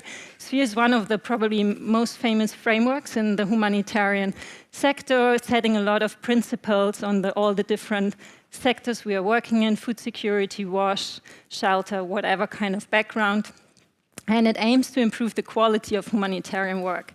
And why did we ask to have Tristan on the panel with us for the key takeaways and reactions? Is to understand, we have been talking about digital technologies, we have been talking about accountability, locally led humanitarian response, and we would like to learn how Sphere, as one of the most famous and standards in the sector, is thinking about what we have discussed throughout the last 2 days, and how you are, or what are you taking home, and how are you addressing those kind of questions, thought-provoking issues around leadership, sharing power imbalances, sharing power amongst the various stakeholders in the sector. What are you taking home for the revision process, which I have learned is going to happen soon? Over to you, Tristan. Thank you. Thank you for the introduction. And thank you to CHA. It's a real privilege to be here and have this opportunity to speak to all of you. So I think Sphere is quite well known in the humanitarian sector, but there are some people here and perhaps online who are not from that sector. So just to confirm, we're probably best known for this, which is the Sphere Handbook. It's in its 4th edition. But more than that, we're not just a handbook. We're really kind of these days a global community of people supported and enabled by a small secretariat, of which I am a part. That's just 7 people. So I do have some slides, if I can see those. Oh, they're up there already. Okay, so I'll start with a quote, which I can't see. Can I see that here, please? Or I can turn around and hurt my neck. Okay, there great. you go. So humanitarian programming is increasingly complex. Humanitarian actors face a world where needs continue to greatly exceed their capacities and resources to assist. And they recognize perhaps more than ever that there is a clear need to learn from the past so that they can better respond from the future. I hope we can all more or less agree with that problem statement, and certainly Kassem, who was talking yesterday, echoed that, saying, we are not learning from our mistakes. So the Sphere network has been, hopefully helping the sector to learn from their mistakes for 25 or 26 years. I think we can do better, and I think maybe technology can help us to do better. So before I come on to that, just want to briefly mention the Humanitarian Standards Partnership, because during those last 26 years, we've been joined by a number of other humanitarian standards providers. So as well as now having standards for WASH and food security, nutrition, shelter and settlement, and health, we also have many standards within the HSP for education, for camp management, for livestock, for market analysis, for inclusion, for economic recovery, for child protection, and most recently for crop-related livelihoods. And there are others who have expressed an interest to join, and so that's part of what we do in the Secretariat, to talk to those possible people. And one of those, perhaps of particular interest here, is around data responsibility.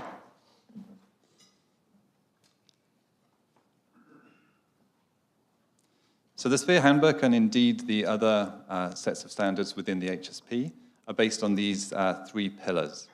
And rights, that's possibly the least dynamic, and I think it was quite interesting what Arathi said just earlier on today, pointed out that rights are problematic because they are not globally recognized in all contexts. But anyway, we say that we have a rights-based approach.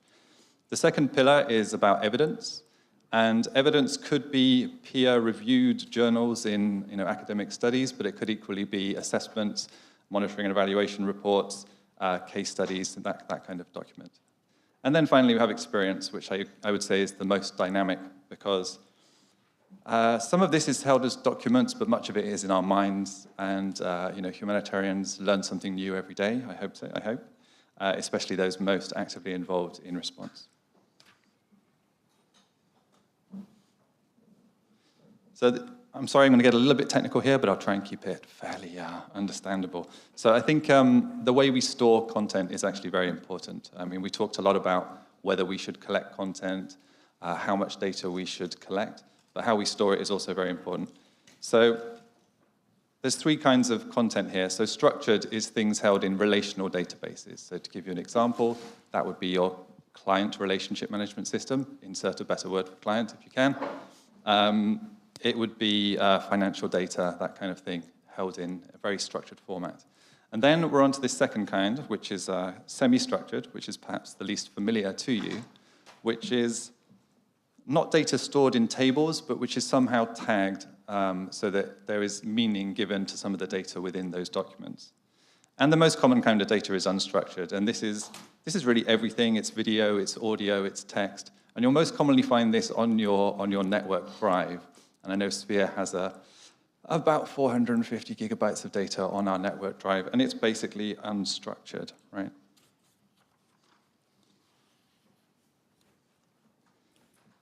Okay, so here's kind of where Sphere has got to in our digital transformation journey. And what we've been doing since 2018 is storing the information in the Sphere Handbook as XML, and that is in that semi-structured format. So it's text, but it's all tagged so that we know what the different elements within that document are. And what's really nice about this system is that it means that we have, if you look at just the icons in black at the moment, we have 6 different ways of accessing that data. So we can print it to a book, because that's still important to some people. Some people still want to access our content via a printed book. We also have the interactive handbook, which is basically a way of interacting with that data online. We have a RESTful API web service for those very technical people out there, which means that computer programs can get to that data programmatically. We have an app. We have a digital PDF, which a lot of people download from our website and elsewhere. And you can even buy it on Kindle, though I have to be honest, that's a very, probably the least popular of all those methods. In the last 6 months, we can't ignore that ChatGPT has come along. ChatGPT is it's a large language model, or it's a generative AI, whatever you want to call it. The way we see that is it is another means in which people want to interact with data, and it's being increasingly used out there in the wide world. So again, we can't ignore it. If humanitarians are using ChatGPT, which we know they are, to write proposals, that kinds of thing. We need to be aware of that and react to it. How am I doing for time?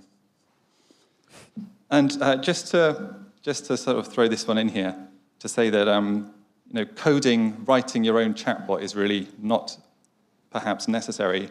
There are at least 1,000 new AI tools being introduced every month. That's the reality of the pace of development at the moment. And in fact, Valentina mentioned this, I think, yesterday. She said she doesn't want to see people, humanitarian organizations, writing a call for a proposal for developers to build another platform. I tend to agree with that because there might well be one out there. However, you might need to make a call for a consultant to help you navigate those 1,000, well, those thousands and thousands of AI tools, because most of them are probably not that good, but there will be some good ones out there. You're doing great. So I'm on to my final slide, hopefully. Let me just take a sip. So I'm here today, really, as an advocate for semi-structured content. Hopefully, I presented what that is. And I'm glad to say I'm not the only person in the sector doing that. And if you know about the Humanitarian Data Exchange and the work they're doing with their platform called The Deep, then you'll know that they are really advocating for the same thing, which is to increase the amount of semi-structured data in our sector. I'm also here to advocate for XML-first publishing, and that's something slightly different. So rather than adding structure to content which already exists, I'm advocating for creating content which is semi-structured from the word go. So it's slightly different, but I would say the kind of goal is quite similar. But then, what are the reasons for doing this? And hopefully this kind of brings things back to the purpose of why we're here at this conference this week. First of all is that our focal point network, our network of members and focal points and partners that use the Sphere standards, they have asked us to create a case study database. And the reason they want us to do that is because they want to be able to showcase the work that they're doing. And I think one of the problems at the moment is that they're kind of limited in how they can do that. So they can write a PDF file, that's not a problem. They can post that on their website. They can post that into a repository of PDF files, but it's not going to get seen by a lot of people there. So if we can give them a way, enable them to provide that content as semi-structured XML, perhaps, content, I think it can be, it can go a lot further. It can be used by a lot more people. It has more longevity, and it will give that organization more visibility.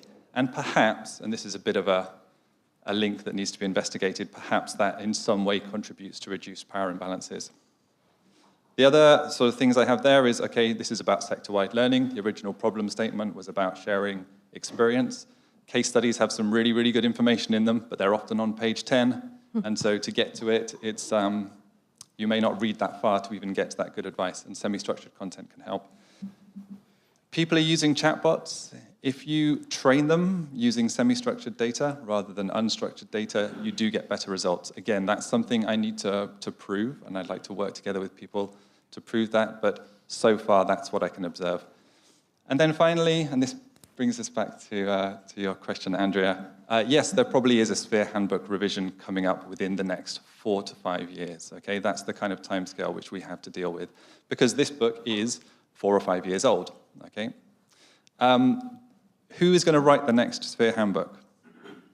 Well, you heard it here first. It's going to be humans. Okay, but yeah, breathe a sigh of relief.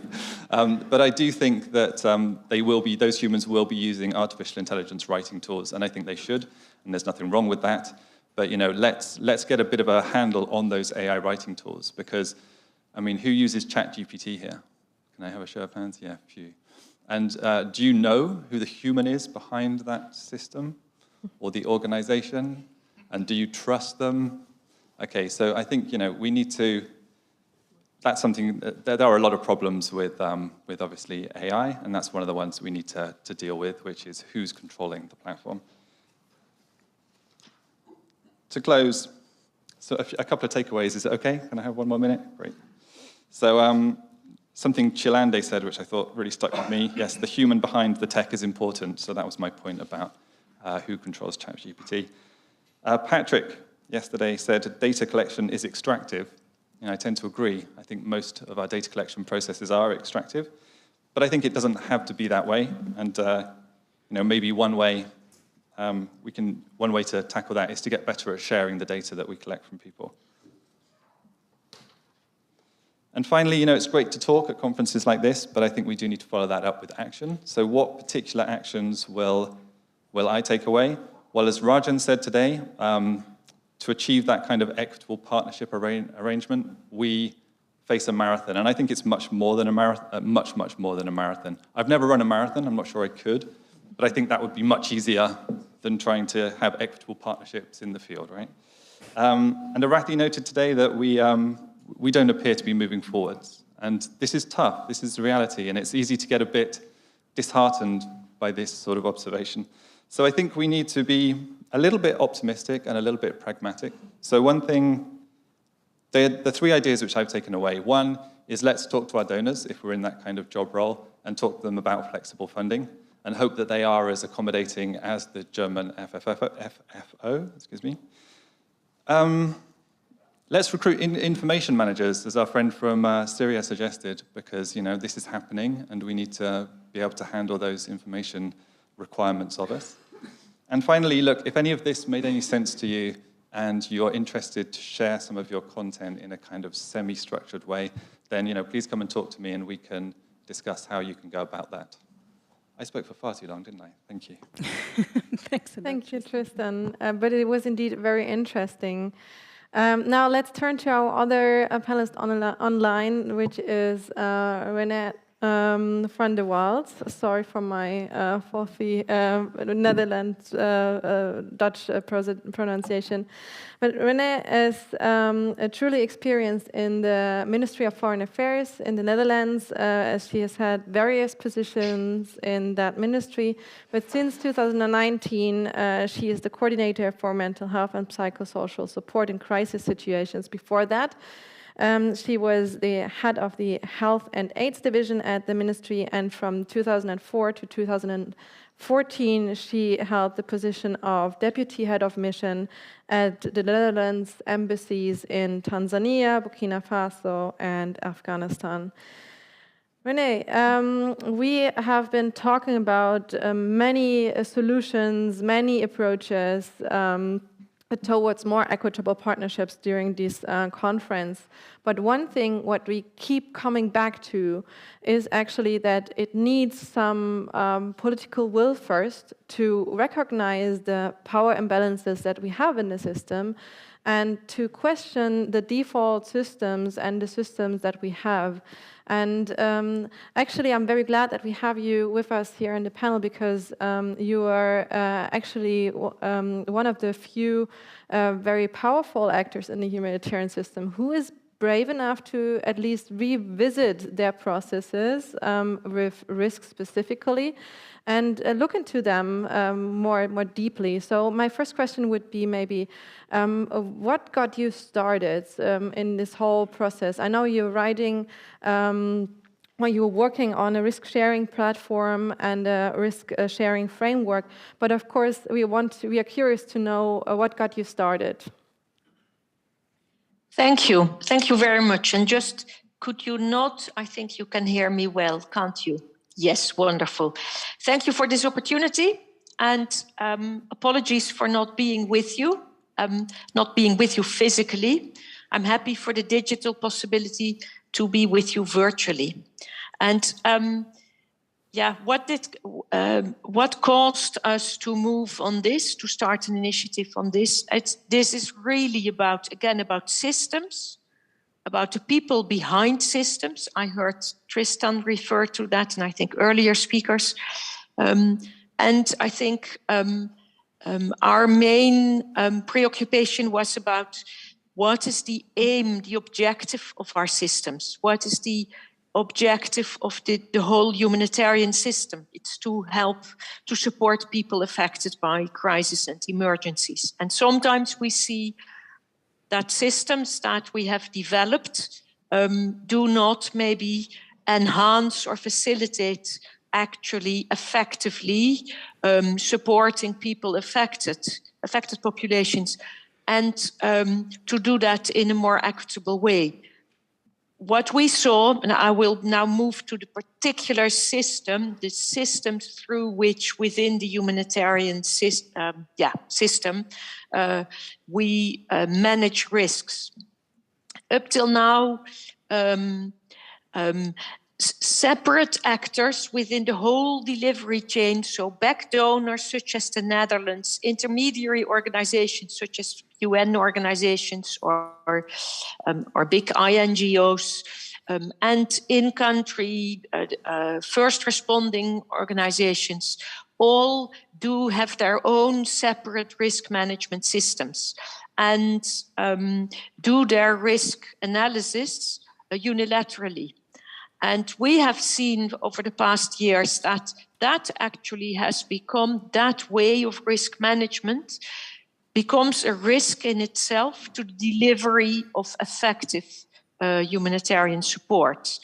And that realization has brought us to the question, where exist the possibilities for us to change something, to start a trajectory to change the way in which we deal with risks. Because one of the things that preoccupies us is that this unilateral way of risk management means that without dialogue, without discussion, without jointly assessing risks, for example, we can tend to transfer risks to other organizations which may not have the flexibility or the possibility to take on those risks.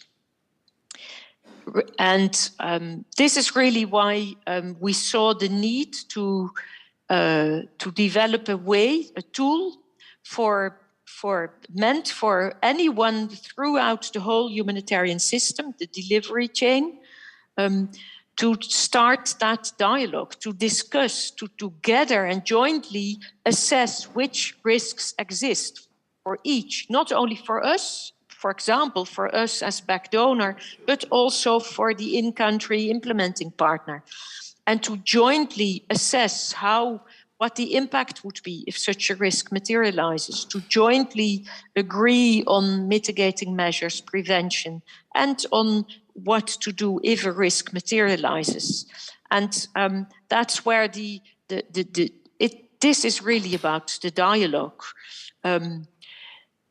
So the fact that the regular way of dealing with risks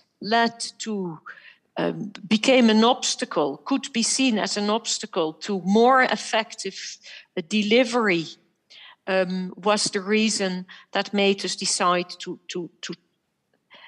start developing a tool, to start changing the way in which we assess and deal with risks. Yes. There's much more to tell, but I think maybe you want to ask another question. No, I actually wanted to ask you to elaborate a little bit more about this process. Where are you now, and what are your next steps? Yeah, good. So together with ICRC and Interaction, and with the multi-stakeholder platform, a risk-sharing platform, over the past number of months, we have developed a risk-sharing framework, which really is meant as a tool to enable that dialogue that I referred to before, the dialogue between different actors within a delivery chain about which risks are identified, how are they assessed for each. A risk for an implementing partner in country may be much higher. The impact, if it materializes, may be higher than for the back donor. But there are other risks of which the materialization would be much worse for the back donor. So the discussion about this is very important.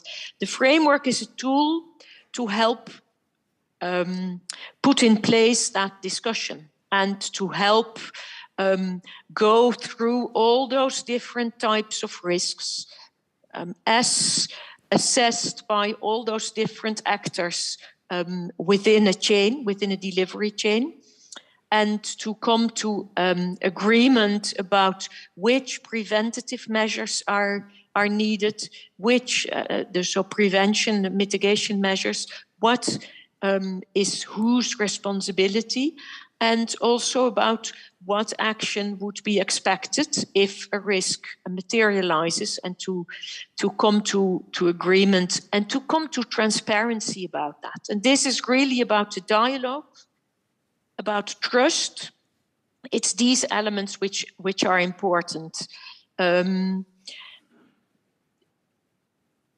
Let me just see, because you asked for it, where are we? So the framework will very soon, it's nearly fully developed, and it can be used by any partners in the humanitarian field. The idea is that at the Grand Bargain annual meeting, it will be presented. Very soon it can be found on the Grand Bargain website. And then the ambition is also to start using it, and over the coming 2-3 years, well, and beyond, but to start using it in particular cases and to gather that information, because we also, this is again about information, about aggregating information, and about learning from that information, seeing what works, what doesn't work, and seeing where lack of risk sharing, so where unilateral risk management becomes an obstacle for effective aid delivery, for more equitable cooperation in humanitarian action, and where risk sharing is a way of sharing more in a more equitable way the burden of mitigation and action if risk materializes. Thank you so much, Renee. And I think this is one of the very fabulous examples of a process that really starts with some equity on the basis. Thank you for sharing this example, Renee. And I'm afraid we are already in the last minutes of our snapshot session. I hope your example inspires some of the people in the room to use the tool as it is published. But I just wanted to close this little session also with some insights from myself. So we've seen that, of course, there are many approaches out there. There are many people working on equity and on establishing and implementing equity through various endeavors, various experiences. But I think the success of these endeavors really depend on the environment in which they are working. If they are working together with people that are aware of the power imbalances that are existent in the systems and are ready to question their own position within that system, reflect on that, and maybe try out something new. And I think I would like to leave you with the idea that, well, individuals count. So if we all have this mindset that we should work collectively as a team, that we should share risks, that we should have the affected people in our minds and hearts at first, we already went very far. So thank you very much, Renee, for joining us. Thank you very much, Tristan, for being here. And with that, I think I'm handing over to the closing remarks. Thank you.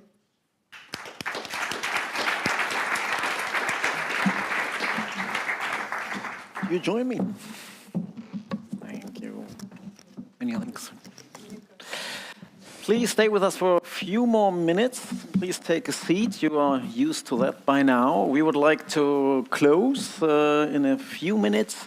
But we want to make sure that we use and benefit from the feedback mechanism we try to establish in this conference, and give the word once again to our two rapporteurs in a minute, but as well to invite our discussants we have here in the hall, if they want to share any takeaways, any final feedback. So after the two colleagues here, I will ask you, and you can raise your hand and take the mic again.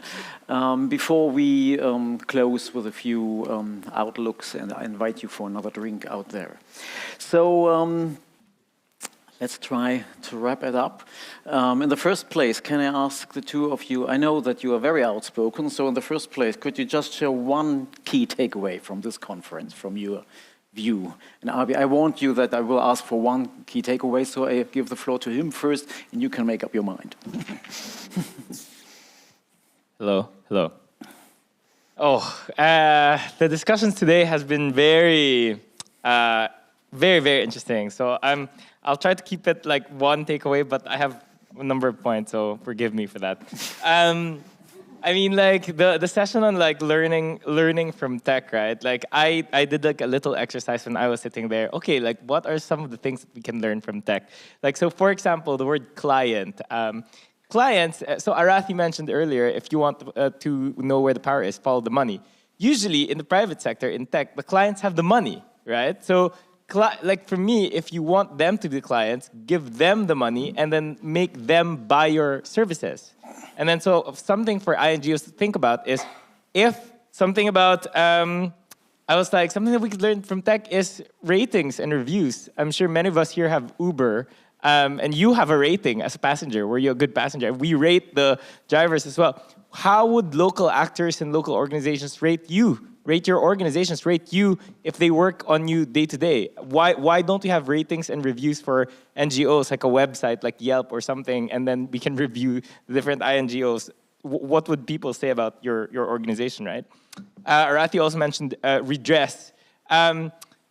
If we buy something from Amazon or from another tech product, we can return it if we don't want it.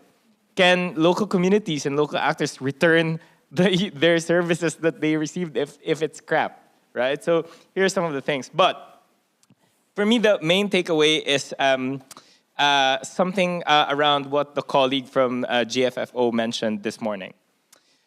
You know, INGOs, they like to... I like to dig deeper, right? Like Arathi mentioned as well, why can't we move forward with our conversations? And I think there is like a deeper, we're stuck at a deeper level here. And for me, this is around purpose.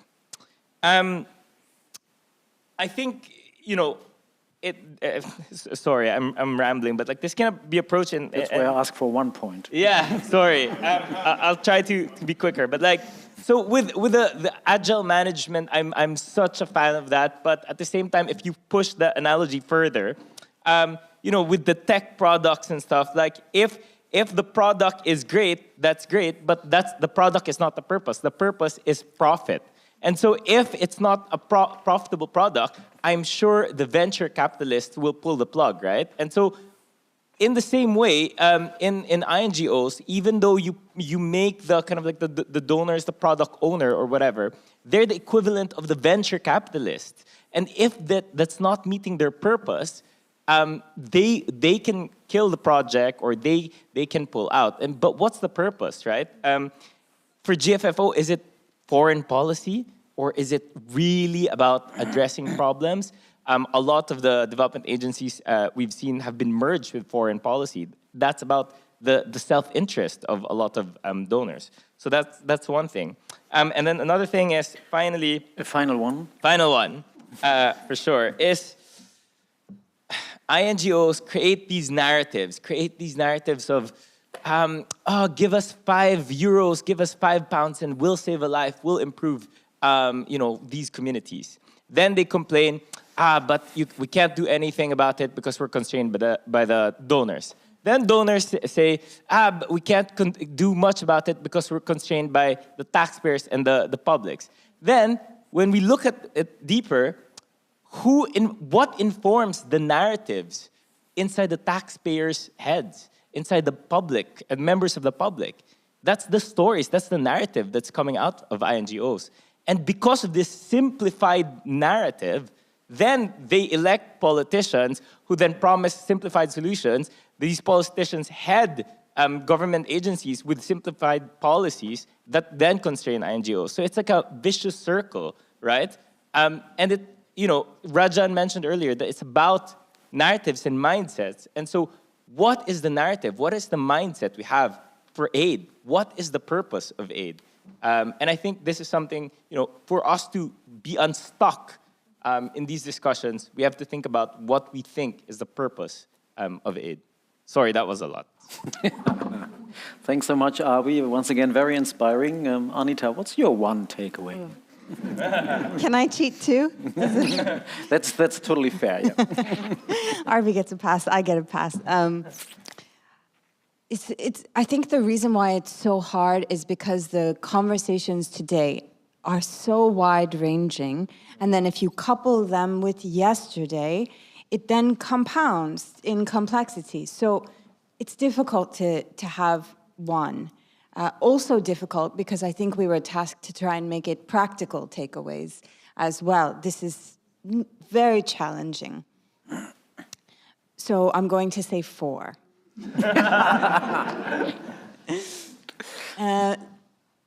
The first is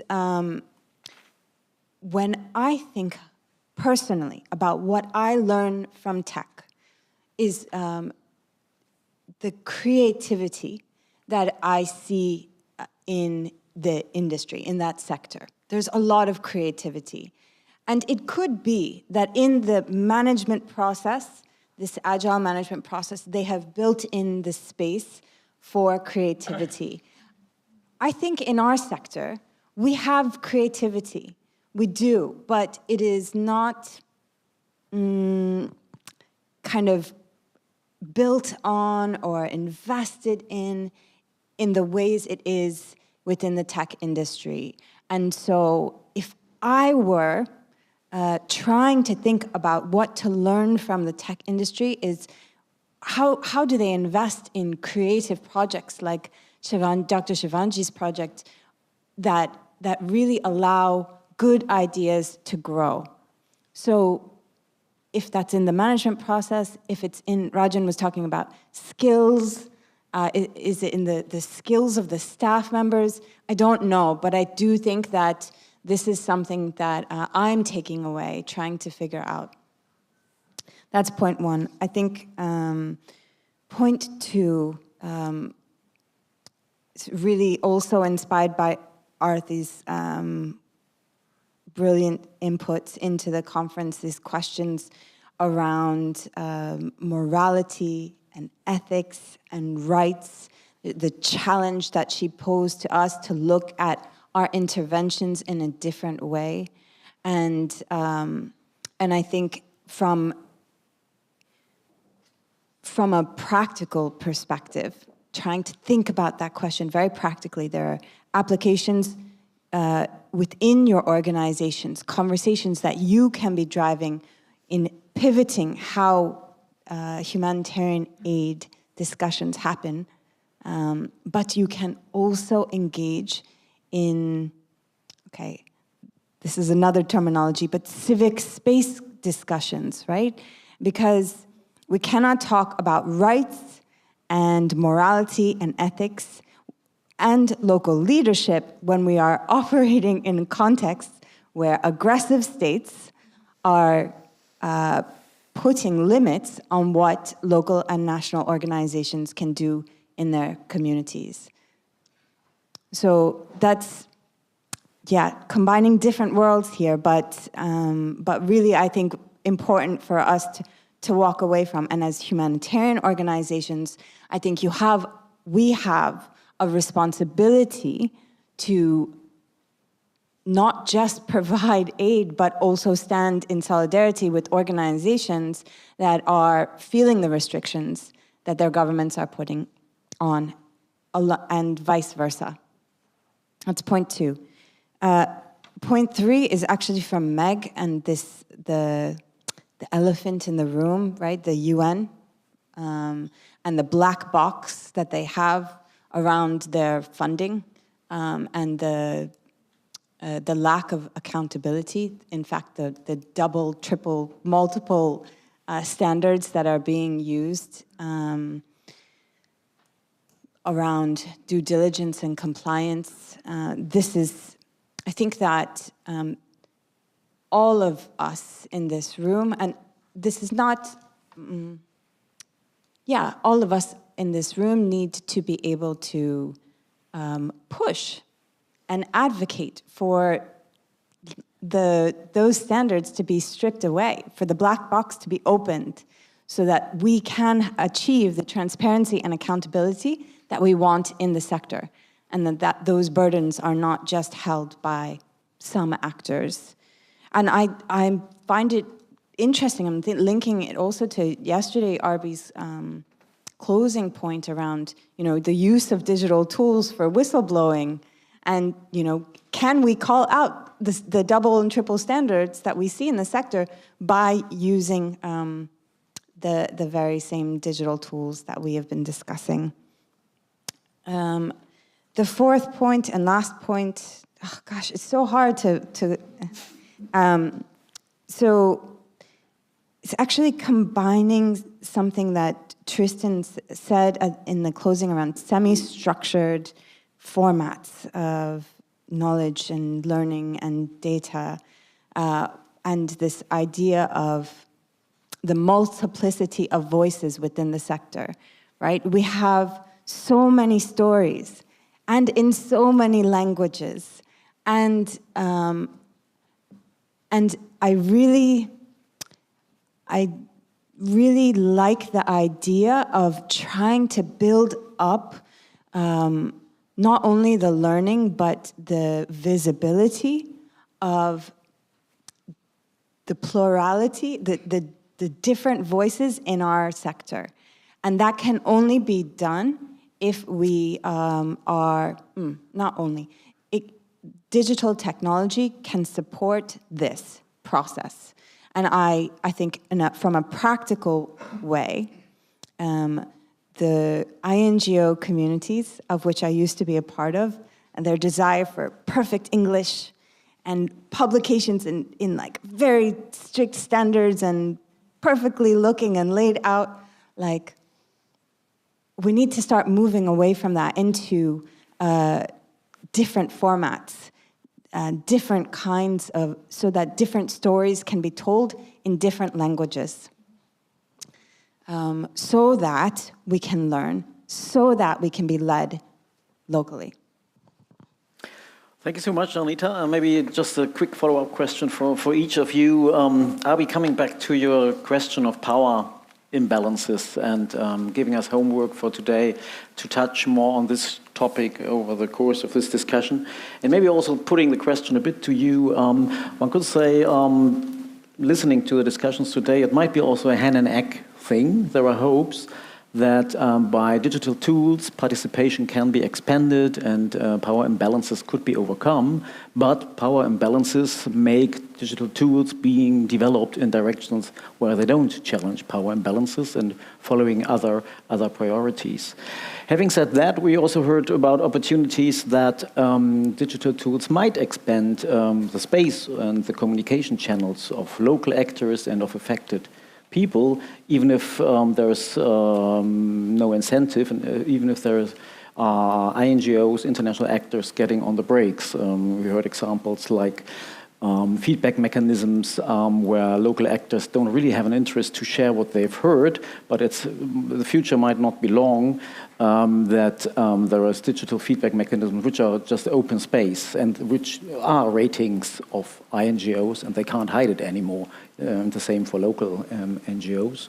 Or it might be more and more easy for local actors to communicate with donors, with other INGOs, which might give better conditions to them, work in a more equitable partnership. So would you have hope that there might be step-by-step technical opportunities, just provide more space, more leverage to local actors in the midterm at least?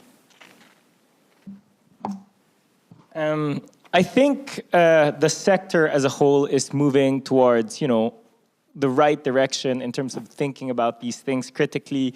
We're trying to create things that can regulate ourselves and, impose kind of like restrictions on ourselves so that we're more accountable to people, etc. There's talk of not just tech, not just like digital accountability, but like ombudsman within the humanitarian sector where you can kind of like report INGOs or staff, etc. Ultimately, though, there is a limit to that because it's asking ourselves to police ourselves, which is never gonna be the full solution, because obviously it's against our own interests. And so I think we are moving in the right direction, but if we want to achieve like really shifting the power, we have to take that seriously and look elsewhere. In other parts, in other forums, I've suggested ideas like local actors union that can hold into account big INGOs, or a citizens' assembly that then has a say on the policies of development agencies and development ministries that give out funding. Those kind of like external forces are what we need to counterbalance the power within the humanitarian sector. And then that can be amplified by amplifying those external forces to counteract this, including via digital technologies. I think that's one solution. But within ourselves, there's a limit. Thank you. And Anita, maybe a final question, going a bit beyond the digitalization issue. What we didn't touch much on, because for good reasons, we focus on how could we shift power to the local level and to local actors. At the same time, many people question, well, once power and finances and everything is on the local level, why shouldn't they behave the same way as the UN does, as the international actors do? Competition beating collaboration, local agencies rather following their mandate and not necessarily what the local ones need. So what gives you hope that maybe by digitalization or maybe by other ways we can ensure that we don't replicate on the local level in the foreseeable future what we now have discussed for 2 days as key issues on the international one? Well, we're really far away from that future, yeah, Ralph? So, I mean, I don't want to get so caught up in the worry that we don't make progress. So let's see the volumes of funding shift dramatically before we interrogate too far. However, attempting to respond to the question, I think the evidence is in the work of certainly NEAR members, but like other local and national organizations. You know, I was speaking to someone in the room here. Sorry, I can't find him. But representing an organization who works in one country, is a large national actor, and through over the past decades has become bigger and bigger and increased its scope and mandate and started providing services in other countries. So BRAC is a good example of this kind of organization. It's one of the ones that comes to mind often and quickest. But the way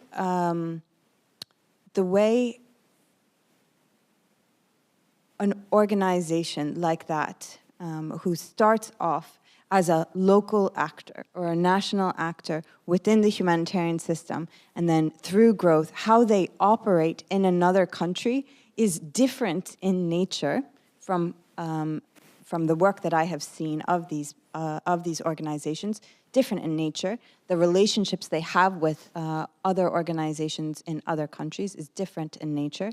So I think that right now, the current day example of national organizations that are very large and have multi-million-dollar budgets and are doing work in other countries, because the evidence is that they are operating in a different way, to me suggests that it will be different.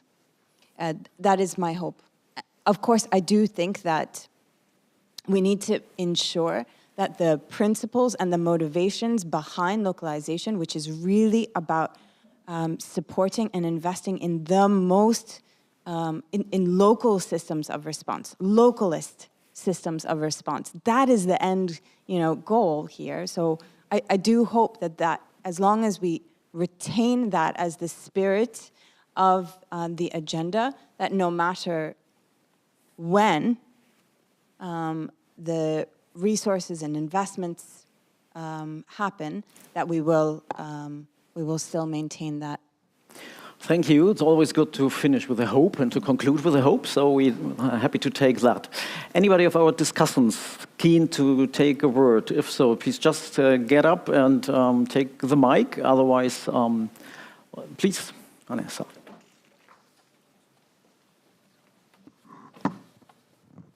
Thanks. Thanks. Yes? Is it working? Yeah. Okay. Anita mentioned the importance of including other languages. And I, for example, with my limited English level, come here to gather team to show the work of localization, local organization, and our challenges.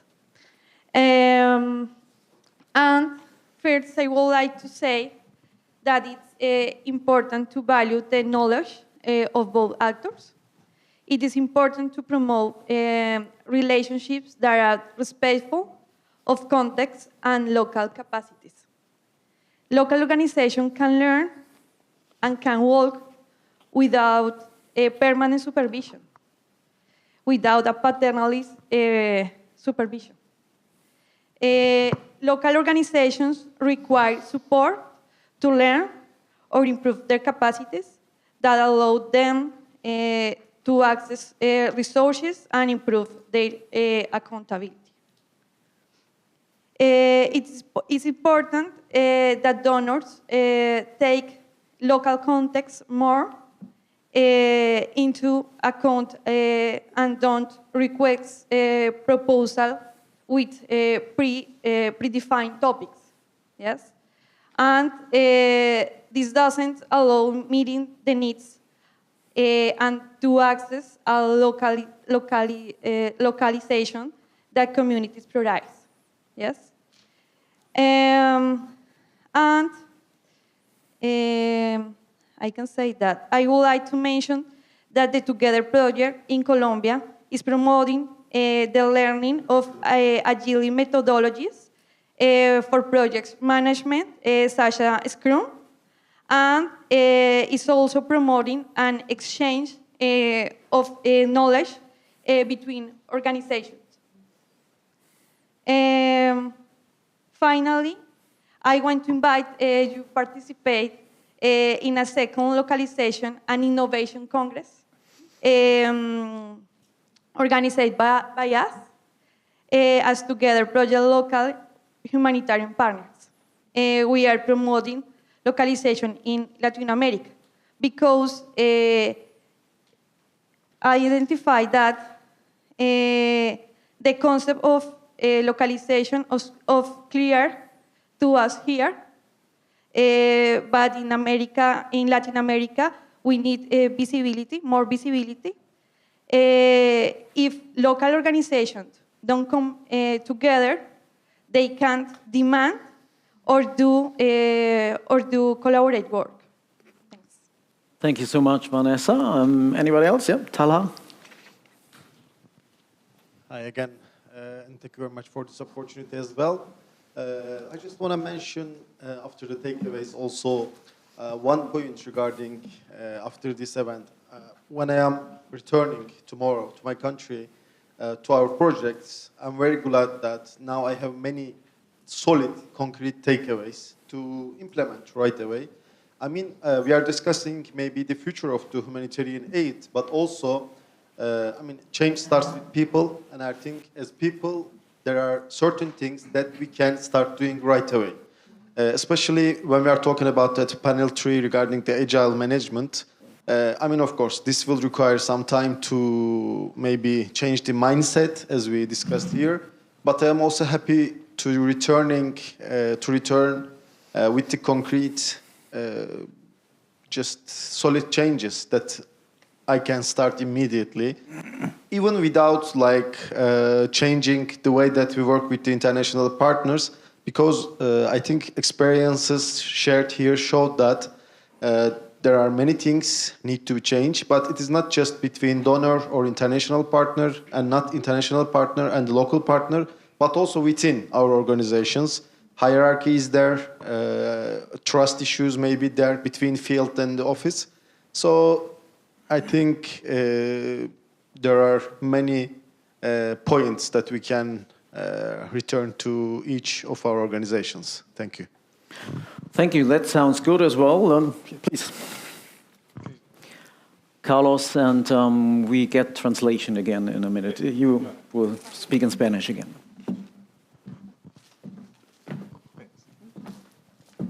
Thank you. A manera de conclusión. In conclusion, Yo quiero hacer referencia al libro de una escritora africana, Dambisa Moyo. I want to make a reference to a book wrote by Dambisa Moyo. Dambisa Moyo, an African writer. Y el nombre del libro es Ayuda Muerta. The name of the book is Dead Aid. Y hace referencia a que precisamente los países africanos que más han recibido ayuda y cooperación internacional It makes a reference to the African countries that have the most aid received. son los que viven hoy en las peores condiciones. Those are the countries that today live in the worst conditions, actually. Entonces, ¿cómo se conecta esto con la localización? Porque uno de los problemas que desnuda este libro y que tenemos nosotros hoy también en América Latina So this is a reference to this issue that we have here, and the book is, the translation would be, is giving a naked picture of this situation. es que el conocimiento, la experticia, la capacidad, la experiencia local debe ser la base para el desarrollo de cualquier iniciativa. So the capacity, the local capacity and context should always be informing the aid that is done and the initiatives that are done and developed. Y en ese orden es que cada uno de los procesos que debemos adelantar y, por ejemplo, nuestro proyecto Together hoy en Colombia con el apoyo de la Cancillería alemana, In this thinking, everything that we're developing within Together, and especially in Colombia, debe contar y además debe ser como un ejemplo para la forma en la que se desarrollen las diferentes iniciativas, los diferentes proyectos, las diferentes intervenciones en cada una de nuestras regiones. should reflect the different initiatives, ideas, and everything we do within the countries. Y en ese sentido, el fortalecimiento a la capacidad local debe ser uno de los principales focos o de los principales objetivos de cada uno de estos proyectos. The capacity strengthening of those initiatives should be a holistic or important focus of everything that is done. Porque es la única forma en la que podemos garantizar que los objetivos de proyectos como este se puedan lograr. Because this is the only way how we can ensure that the actual objectives of the projects are actually done and are met in the end. Gracias. Thank you. Gracias.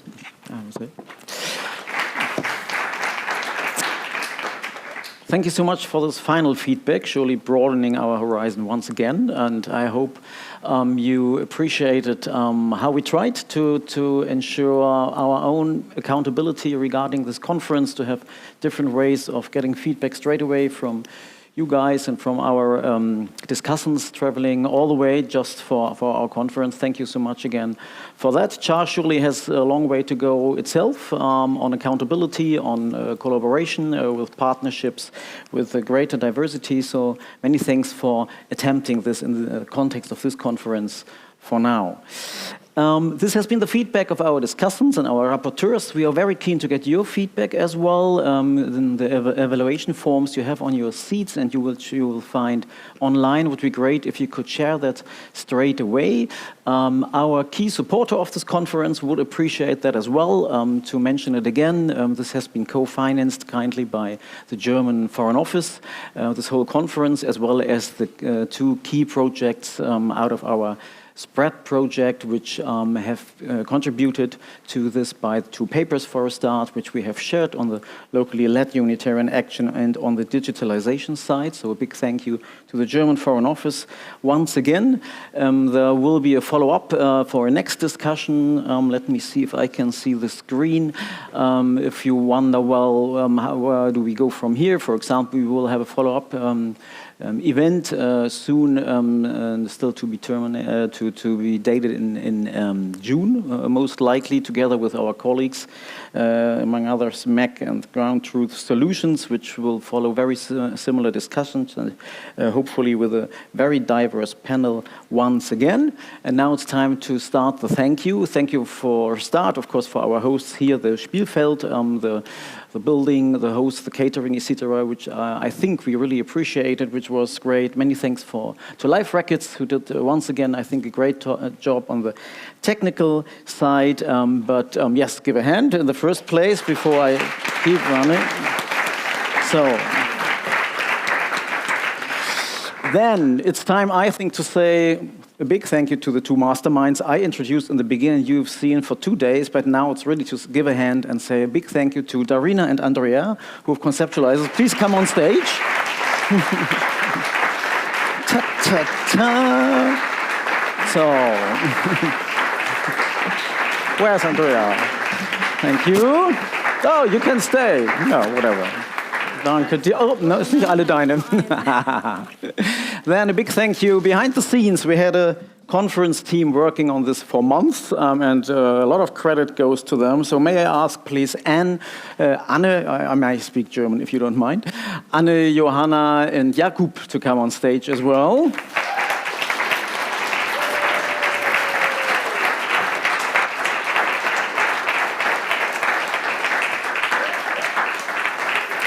Thank you. Then, danke dir.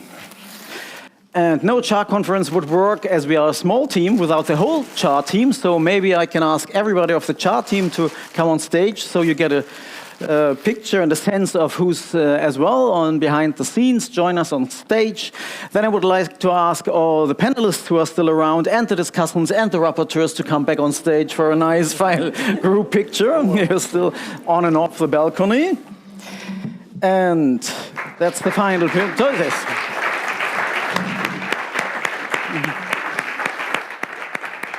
That's to the chart team.